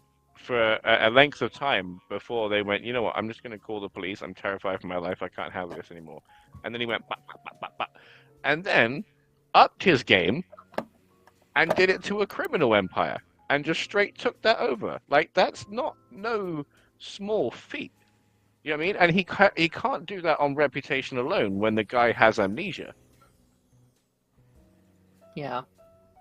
So yeah, they haven't. he is a right. Like, he's a fantastic villain that has not been given his time to shine. All he's had is small, intimate moments where he's just stood with Paulie behind him, who looks more menacing. Yeah, and like, we haven't really explored the dynamic between him and Reacher either, right? Like, this is like Reacher's like arch nemesis, right? Like, he killed my best agent and all this stuff. It's like, I want to see their dynamic. I want to see them go at it. I think you could do another season with exploring that further, or like maybe he escapes at the end. Like, he sacrifices himself, not Reacher, but Beck. He sacrifices himself. He gets away. He's like, I'll get you next time, blah, blah, blah. And then maybe a couple years down the line, we can circle back around to him. I think would be kind of fun. Canada Graph says, my only question for season 4 is, who do you get to fight him? I mean, you can't find someone bigger than Paulie. You're right. What are the stakes for season 4? Insane. It is insane, because that fully grown man looked like his child when they walked off. Like, next to they each other. did. Yeah. It was nuts. That guy's a mountain. Well, we're gonna be hopping into our first show today, which is Reacher. So we've headed into the season finale of Reacher. I feel like we've had our ups, we've had our downs with the season. I've had lots of things I've liked, lots of things I have not liked. So this finale. Oh, go ahead. I was just gonna say, I wouldn't say the first one. Okay. Lots of things I've liked. I wouldn't go that far. but please continue. I think there's a lot of elements of things I liked. I think like there's been things that I've enjoyed quite a bit. And to be fair, I do think I maybe enjoyed it a little bit more than you have throughout this season. I think there's been a lot of like, oh yes, I agree with what you're saying, even if I enjoyed the element slightly more. But I mean, I think Reacher in their finales are always a big thing because like that's always like the boiling point of like, did they sit the landing or did they not? You know, I feel like if they came in here and they were like, we nailed this 10 out of 10, I feel like I would have a better perspective on the season as a whole, right? So in terms of landing for a finale, how did you feel on this final episode of Reacher? Honestly, it's I watched a short of Invincible earlier where they were talking about like, oh, this is clearly where all the budget went in the finale. And it kind of felt the same way with Reacher. Yeah, I agree. All of the focus went into the start episode and the end episode, and they just kind of gave everybody else the keys to the car to the middle and just went, go nuts. Go nuts. This is kind of where I need you to be. Have fun with yourself, guys. You know? And again, there were some things in it that were okay. There were some things in it that were kind of like classic Reacher, which was great. But the finale is really where he shone, as you said. Like they always amp it up for the finale, and they did. The thing we were waiting all season long for. All season long for the Titan fight of Reacher and Paulie. Yeah. Finally. God damn. And it was just as good, right? Because leading up to the fight, I was like, he can't shoot him. He cannot shoot him. He cannot shoot him. Yeah. Because there's been too much build-up and too much expectation of these two man-mountains going, like, just rocking at each other. So, yeah. I'm glad that they got all of the punches out of the way, all of the wrestling. It got a bit crazy. We started liking in here to Jason Voorhees. After, like, because the Reacher punched him in the throat, in the water. I mean, he did the whole classic movie of, you know, he was gone. He was gone. You know, like, there's no way he came back from that. So yeah, it got a bit silly, but I got exactly what I needed from the fight. Did you like it? I did like it. I had a lot of fun with this episode. Like, I think I always have like at least a little element of fun with Reacher, but you're right. Like, it did feel like this is kind of what everything was put into for the season. I'll be honest. I think that giant fight with Reacher and Paulie might be one of my favorite things the show has ever done. Like, it's so heightened, but it's so like, it's so hype. Like, it feels like a like Fast and the Furious or even like a Marvel movie on just the like scale. And this was one of the only times where I felt like I feared for Reacher's life, right? Like, I know he's not going to die, obviously, but like this was the first time I was like, but he could. You know what I mean? Like, when he's like hanging him from the thing, I was like, how the hell is he getting out of this? This is crazy. And then you had the like huge panel of like pipes all on both of them. I was like, oh, holy shit, this is crazy. This is insane. And then he like pulls out like a full-on like Captain America when he like strings it up and he's pushing his feet against the ceiling and trying to break the wire. It's like, this is nuts. Reacher is Batman. He is like Captain America, you know? Like It's funny you say that, right? Because they made it believable that Reacher was outsized, right? Right. Which isn't super easily done with a man of his stature, right? I get that, but you could just as easily put him in a Batman role and make it believable. Size-wise, like the way he was fighting, yeah. Like you said, like 100%, 100%. Ben Affleck kind of gritty. I know that's kind of they're stepping away from that, and they kind of probably going like a super campy Batman. I'm surprised they won't have like Bam and Zap in it, like popping up. But yeah, who knows what we're gonna get? Who knows what we're gonna get? You know. I'm excited for it, but I really think he would do well. I think he could. Yeah, I mean, I don't think he's my like number one choice for Batman, but like if he was Couch tomorrow, I'd be like, you know what? Let's see what he can do. You know. I need to take an L, but before I forget. Oh, okay. Go ahead. Always welcome to do that. Villanueva survived. What the fuck? That man has been set up to die every fucking episode. Excuse my language. Yeah. Every episode. He has been set up to die. It's like, oh man, I'm 2 days away from retirement. Oh man, I'm so close to retirement. You know, every episode. And that is just key for I'm about to get shot in the face. And even this episode is like, this is gonna be my last thing. I can't wait to be rid of you. Yeah. And I'm so happy they didn't, right? Like, that's the Reacher thing, where sometimes what they tease, or like what they seem to be setting up is exactly what they end up doing, and there's no twist whatsoever. The twist that is that he didn't die in this season. And you know what? I actually think that's kind of a great arc for him, right? Because he's a character that's been undermined by every character in the show. He's looked down upon. They're like, oh, he's just a pain in the butt. You know, you can't trust, you can't rely on him. You know, he's not as like physically fit as like all the other characters. And I like that it was him that came in at the end. It was like, no, I will not die. I will come through for my team because I am a good cop. I am a good agent. I can do this. So I like that choice of not killing him, because I don't think I'd care. If if he would have died, it would have been like, all right, he died, whatever, you know. But I think him surviving was like, man, what a badass scene with like him in the bathroom, obviously out of his league. That electric bit, that was genius. Yeah, that was genius. See, aren't we like noticing a Reacher trend where every one of his core team of the series is there for the finale and has like a big triumphant moment where they all have their moment?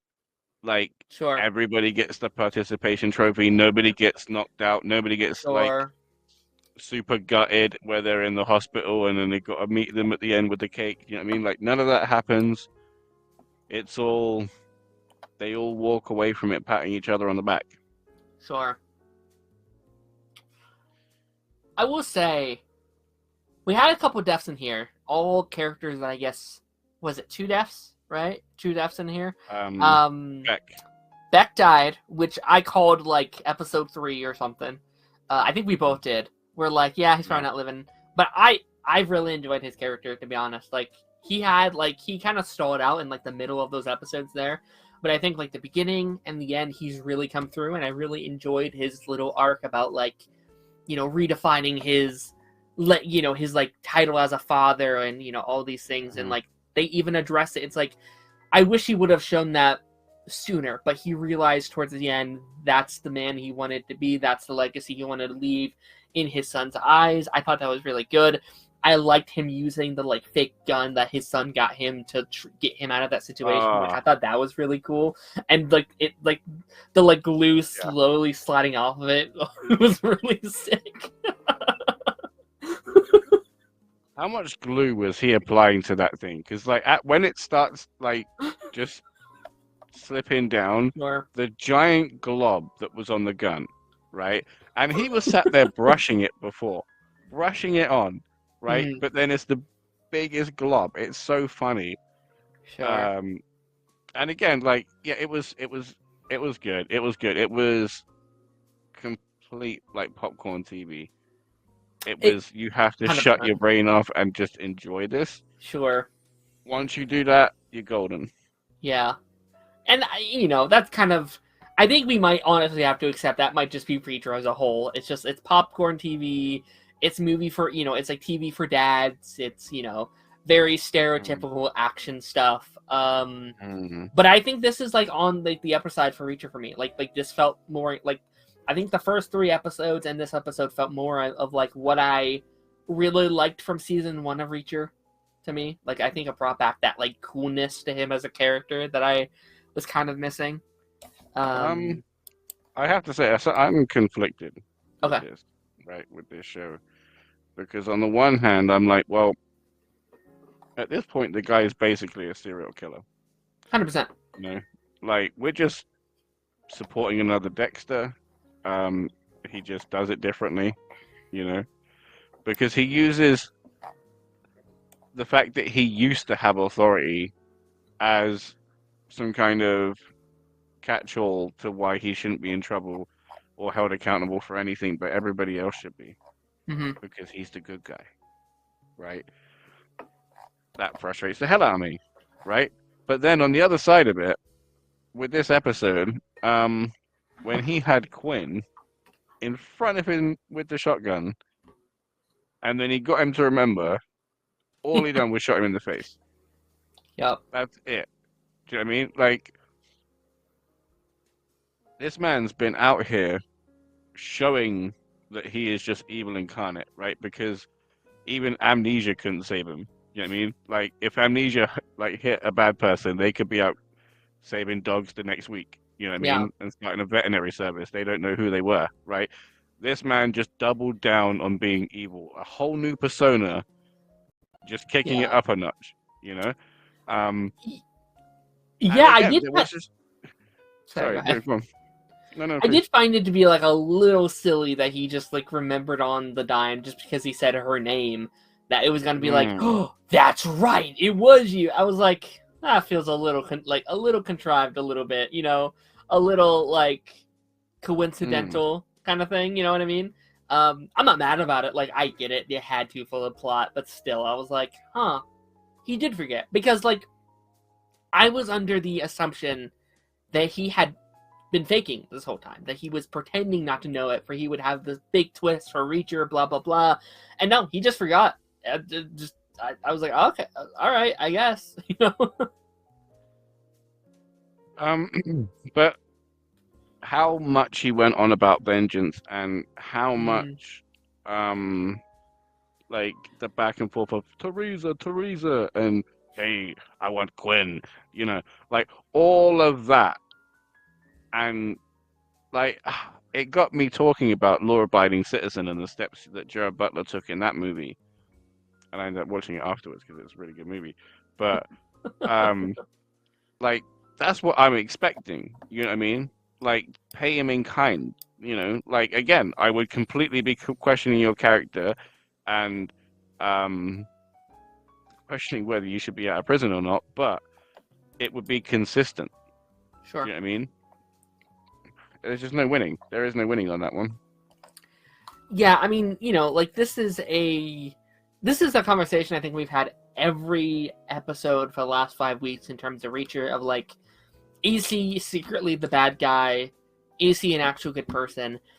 And I think you're right. Like, I think we have to stop thinking of Reacher as this like morally good person, because I don't think he is. I think he is I don't want to say a villain, but like, he's not a justifiably good character, right? Like, we can love Punisher.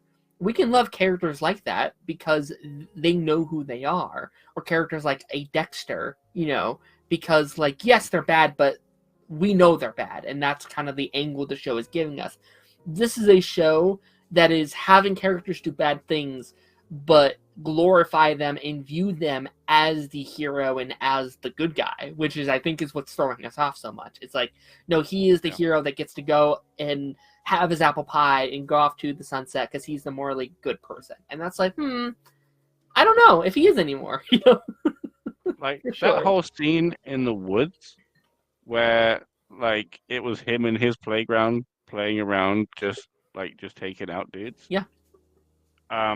He's a Green Arrow. Yeah. Some of them were very unnecessary and very creative in their flair. And if he's only killing them in a sense of justice to or to gain a quote unquote higher goal for the greater good, then surely it should be methodical and quick and as relatively painless as possible. Sure. Do you know what I mean? Because he should still have a conscience if he's doing it for the right reasons. Sure. But again, the man's out here for vengeance, so he's not doing anything for the right reasons.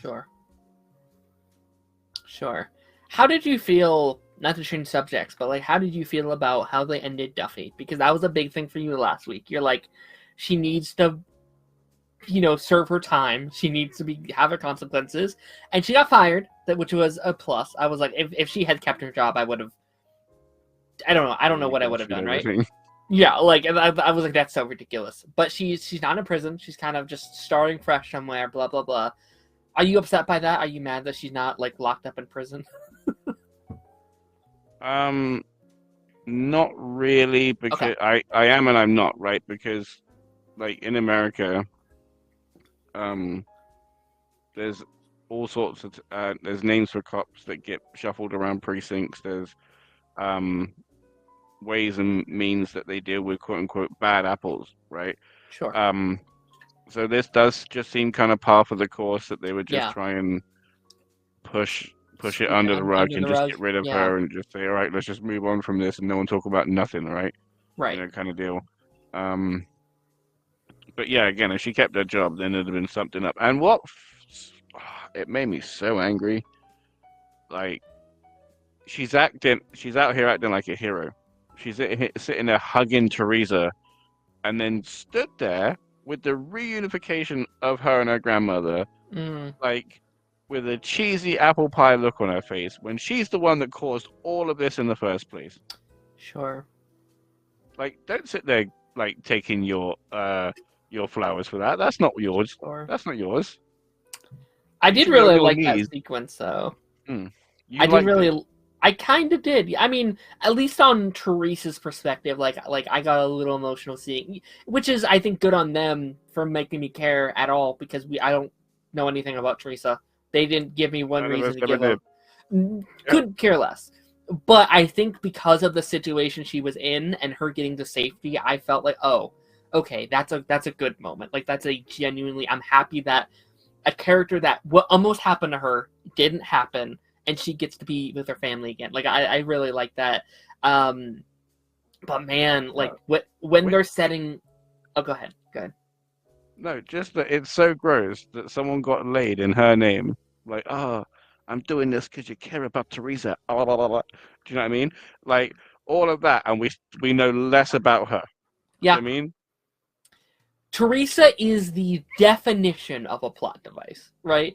The pure definition of, like, I need to do this because I care about this one particular thing, and Reacher's doing stuff in the name of trying to prove it, but, like, she's just a victim. She's just a girl, Oh my God. Oh my God. As well, right? What was it? Beck. She was talking to Beck. And then she's like, he's like, oh, I need to go find my son. And then she's like, hey, I want to find your kid as well, but not at the expense of Teresa. Okay? Now stop it. Now, I'm sitting there thinking, excuse me? A minor for, I believe. Yeah. Still not hit 18 yet. Completely innocent of the situation and has been mutilated. And a threat of, I've been forced to play Russian roulette. Like, been through a whole thing. Yeah. And you're saying, excuse me, the child can go fuck himself. I need to correct my mistake. Sure. Yes, you do. But how dare you make that statement? Sure. How dare you? That is criminal. Yeah, I can't...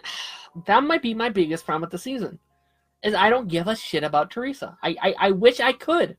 And it sucks because, like, you watch shows like, like an NCIS or like FBI or whatever, and, like, in just one episode, they can make you care about, like, a victim and their backstory. We had 8. We had 8 episodes. Just one of them could have been dedicated to just, like, I don't know, her childhood, or, like, seeing her getting recruited, or, like, I think that would have made the whole difference of just, like, caring about Duffy, caring about, Teresa, caring about this whole mission we're going on, if I knew a little bit about her. And I had a feeling last week... Yeah, okay. Sorry, go on now, like, please. Like, I had a feeling last week when, like, he's like, you're lucky that you have, like, red hair. I was like, what does that mean? I don't like the sound of that. And this week is like, oh, I understand. Unfortunately, I understand now. And is she a child? Is Teresa a child? No. She's not a child. No. Okay. It's still fucked up, but still, yeah. Oh, absolutely. Yeah, Because still. like he literally said the words, "I hope he hasn't drugged all the life out of you." Oh, Like, I hope there's still a fight in you- you. I was like, you. Yeah. You. Ugh. Oh, I'm so glad she shot him in the dick. That was so good. Yeah. Yeah, that was cool. Oh, exactly what he needed. Hmm. I actually really did like Neely in this episode. I thought she was really cool. I really liked her like undercover thing of like someone from your organization stealing food. That's why I'm here. Don't. And that was so smart too, because she knew that to keep him quiet, he needed to feel like he was part of the mission. It was like, you trust me enough to like let me in. I will help you, lady. This is great. I was like, Neely's so smart. That's a Doctor Who move. Yeah. That was so good. Yeah, he did the same thing to that guy that ended up turning into the sun with everybody in the Christmas episode. Sure. Oh yeah. Just like brought him as part of like the crew. Like, yeah, you're helping us out. And he saved the day. Yeah. Yeah. The other guy didn't get the chance. He ran away screaming, as he should have. Okay, so right, one. How hard is it to legitimately find a Russian that is in like a Russian gangster or a Russian that is intimidating, right? Because I've seen this guy in everything, and his Russian accent is just, I don't know. It was Fake? fine. It was fine, but it was just, that's all it was. Do you know what I mean? It didn't feel natural. It just felt like this guy was doing a Stereotypical Russian accent. kind of. Yeah. Sure. It felt kind of hammy, but it weren't like too hammy, you know? Sure. Plus, none of them even felt like the whole thing didn't feel like Russian mafia at all. It just felt like guys in suits, trying to talk Russian because they think, oh, they might score some points with it. I don't know. You know what I mean? So, how do you feel? Like, because obviously I was saying that I feel like there needs to be a continuation of threat for me to keep caring, because if it goes too and if it goes too much of an anthology, what's keeping me interested? Do you know what I mean? Like there's 20. It feels like there's 20 seasons of NCIS, but I ain't here for that. Sure. You know what I mean? Yeah. Is Reacher going to be the same?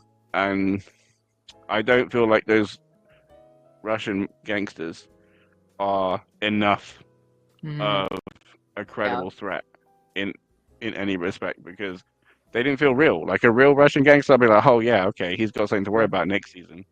But yeah, no. I need to take money back, and yeah, I mean, it's, come on, Sure. come on. And there, like, I don't even know if we're ever going to see that character again. Like, to me, I feel like they could have just been one-off. Like, I'm here for the plot reasons, for blah blah blah. I kind of agree. Like, I would respect it if that character came back in like season 5 or season 6 or something. It's like, oh my gosh, that character from this season's coming back for this villain and blah blah blah. But also, I think you're right. I also don't think I'd care if he never came back, unfortunately, and that's a shame. Are you mad they killed Beck? I mean, I'm sorry, Quinn. I'm sorry, Quinn. A little bit. Okay. But by the end, as intimidating he is, his thing lies in power, like money and threat. I mean, like he lost both of those, and then he himself isn't enough. Sure. You know? So I don't know. He kind of is and he isn't, because all of the stuff we saw was never really just him. Do you know what I mean? There was a show of force through Paulie being there, or something else. There was always, again, there was always something else. It was never him, you know. And if it was, then I could believably have him back. Yeah, Do you know I what I mean? agree. Like, but I guess it makes sense. So again, we're going to be stuck in the cycle of, oh, it's either it's going to be something from Reacher's past, or he's going to magically be in the right area at the wrong Right time. time, Yeah. and then he's going to save somebody in distress, and then that's going to land him in like a whole thing. And yeah, it's fine, but like we've been through this rodeo like 3 times now I agree. in different ways, and again, what was great about the Paulie fight was how outmatched he was. Right? He literally Yeah. the only reason he won that fight is because of his intelligence, because he was smarter, and Paulie just thought, "Oh, I'm just fighting a child. This is great. Like just beating up a child that could fight back. Great." Mhm. I mean, so that's what I want to see. I don't ever really feel that he's often outmatched or Yeah. struggling. Do you mean he's just a Superman, just out here doing shit? You know, even when he's backed into a corner, I never feel, oh, this could be it. You know, because it's Reacher. He's always got something. He's like an American James Bond. You know, just minus the gadgets, except he's just got more guile. Right. I wonder if, like, it'd be kind of cool, because, like, the whole thing this episode was, like, you might be stronger, you might be faster, but I'm smarter. Maybe have someone who's smarter than him, right? Like, obviously don't go, like, supernatural with it, but, like, I think that's one of my things that was really upset me about The Flash Season 4, is, like, I think the potential to really dive into having someone who's finally smarter than Barry Allen was so cool. So maybe like not like a brainiac kind of character, but someone who's very smart, who's always like 10 steps ahead of Reacher. Everywhere he goes, he's getting outsmarted, outwitted. Someone who's ahead of the game, I think could be really cool. Moriarty. That's what he needs, a Moriarty. Yeah. Very fun. Because, like you said, like he Sherlocks everything else. So if he has somebody that Sherlocks him, sure, right? Like a Riddler or something. That's like, oh, has all these traps for Reacher, blah blah blah. You know, that could be kind of fun. Yeah, because that was like the great twist in Law Abiding Citizen. It's like the guy was like Sherlock, like, and then Reacher like put plans on plans like Batman, and then Sure. It was only just by switching a lock and putting something he put down in his cell that he was finished, you know. And the same thing could be Reacher. Do you know what I mean? Like as much preparation as he makes, or like stuff that he thinks on the fly. If there was somebody just challenging those steps, yeah, you know what I mean. Because the great thing about Moriarty to Sherlock is that they each had their networks, they each had their genius intellects, and like their plans had plans, and then like they intersected in phenomenal ways. It was so cool. So yeah. I agree. I'm kind of looking at the character list here and seeing if there's anyone else I want to mention. You know what? Like, I know we've had our problems with Duffy this season. I know she hasn't been our favorite, but you know what? I actually do kind of respect the ending with them. Like her beating Reacher to the talk of like, hey, I don't do relationships, blah blah blah. Like I do kind of like her getting to it first to be like, yo, I really really like you, but I just want to be on my own, and him being like, you just beat me to it. Great, awesome. You know, like I thought that was kind of fun. A twist on the formula a little bit via like the last, especially season 1, her being like head over heels over him, and season 2 being this like they both really really care, but none of them will say that they care kind of thing. So that's something at least I guess. But like, I just didn't buy it from her. I'm honest. I get what you mean. I got like I rolled my eyes at how cheeky fun it was, you know. Like, no, God, yeah. And then I just didn't buy it. I just didn't buy it because I promise you, if he said to her like, "Hey, let's get the golden picket fence, let's have the 2.4 kids," you know, she wouldn't have said no, and like she'd have said yes in a heartbeat, like instantly.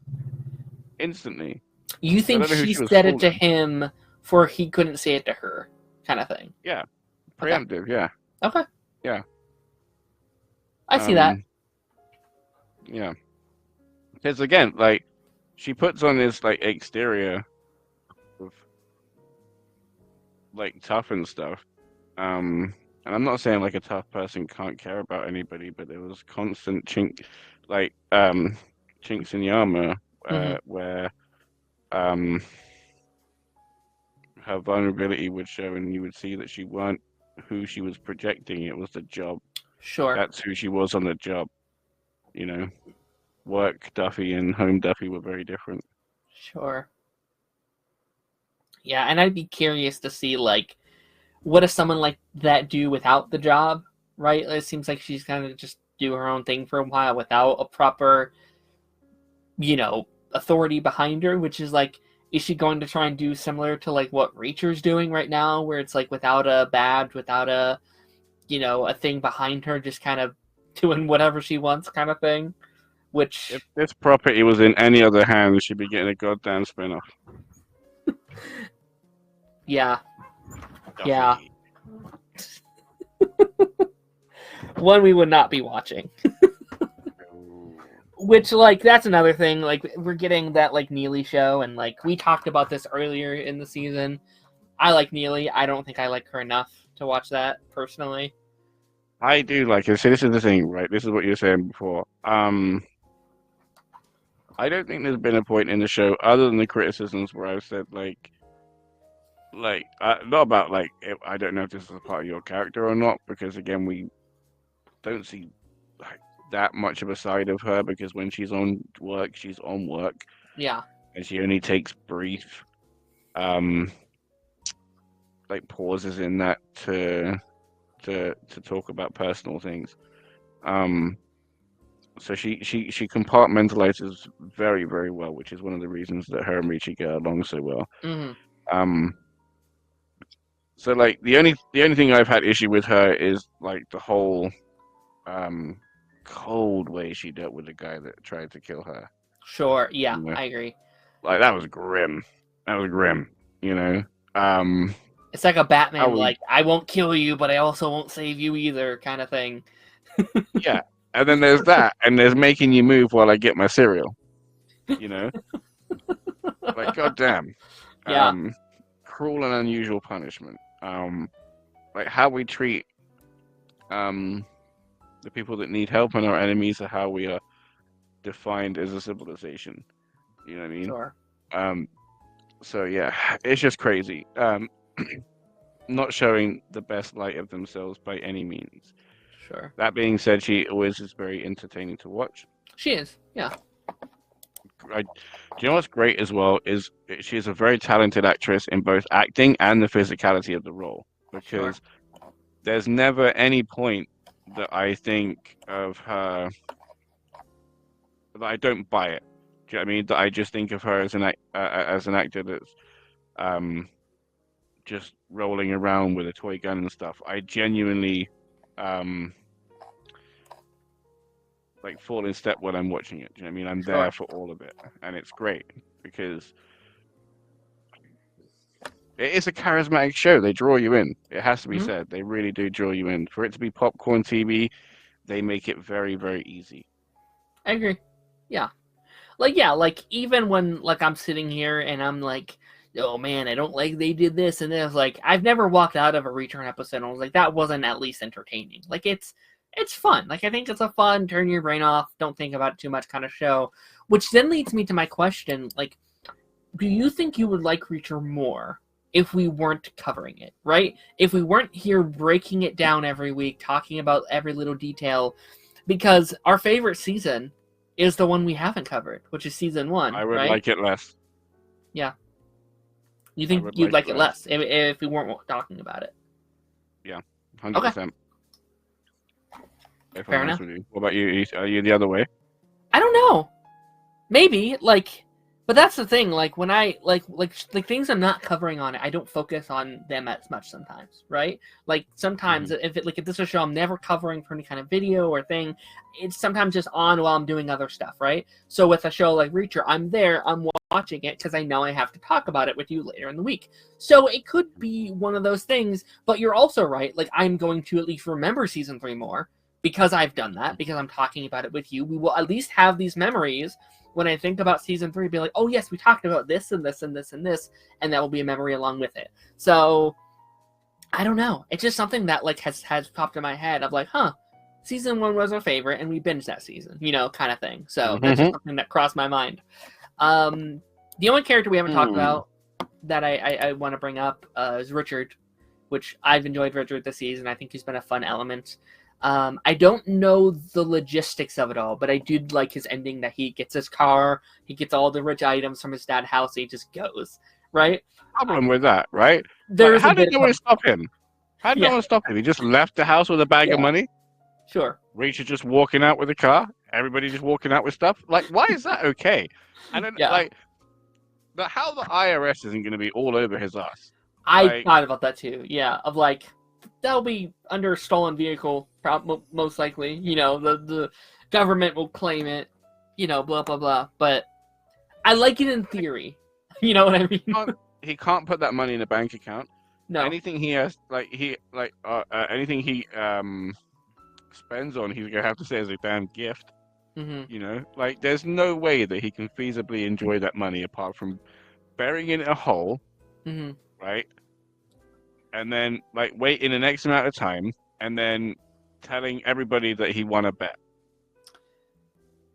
I think his only option is to bring valuables, things that are worth money, then selling those things, and then I can see that part of it. But I think the vehicle is the one where I was like, they would track the vehicle, they would find out where you are, they would take that's the bit that seems very unrealistic to me. But in theory, I like that ending for his character, that he gets to go off sort of like Reacher. I think that's a great ending for that character. I thought that was great. Do you know what's funny about that? And I mean this in all respect to the character and the actor. Sure. Reacher rocks around from town to town, shirtless in a in his boxers in a laundromat, and has everybody, wolf whistling and this and this. And he gets treated and hailed as a hero. I feel like the towns he's going to be going to, everybody's going to be like, get back in the car, and just throwing cans at him. I don't think it's going to go very well. He's expecting a Reacher treatment, and he's going to get an Igor treatment. How old is this character? Because he's supposed to be a teenager, right? Yep. So does he go to school? Was he homeschooled? Can you imagine him in school? Maybe it's like a homeschool thing of he has tutors that come to the house or whatever. But unless he left school, he graduated, and then they just still bully him he's at school. Let me see if I can look it up. I'm gonna see if there's anything on the wiki or whatever about his age, because he doesn't look like a teenager, but he acts like one, and the show treats him like one, right? Look it up. They also had him shooting a gun, so I don't think he is a child. Maybe. No. I mean, it's not coming up the character's name. The actor is 29 years old. So. Yeah, definitely older than, definitely graduated. Yeah, maybe he's I'm remembering now in episode 2, or when he went to bought the gun and talked about the guys that broke it. Oh yeah, they probably wouldn't sell a gun to a teenager. That's a good point. It was a plastic gun. I just mean. I remember him talking about the kids, the guys that bullied him as ones that used to do it at school. So I think he did graduate. Sure. But why he went to college? I mean, apart from being kidnapped, that explains that one. Yeah, and he's rich. He probably didn't have to go to college, right? He probably could have just lived on his father's wealth, whatever, his whole life. But yeah, I mean. I sort of like this season. I haven't loved it. It's kind of just in that middle of the road TV for me of this is okay. This is, passable TV, but could be better in my opinion. Yeah. Which, that's cool. we can always strive for better. Do you have any I final will comments? say that he looked really cool rocking through the house with a shotgun, as unbelievable and crazy as that was. At least it looked good. He did. And dude, like that fight, like everyone watches the fight of him in prison and stuff. Like, dude, that's the fight. Him and Yeah, Paulie, that's I the agree. fight. Easily the best fight of the show. And like, it's not just one fight. It's like 20 minutes of the episode. It starts in one place, and then it goes to like the barn, and then it goes to like the like river area, and then they get out, and like there's that scene where like Paulie's like, oh. I was like, holy shit, this is crazy.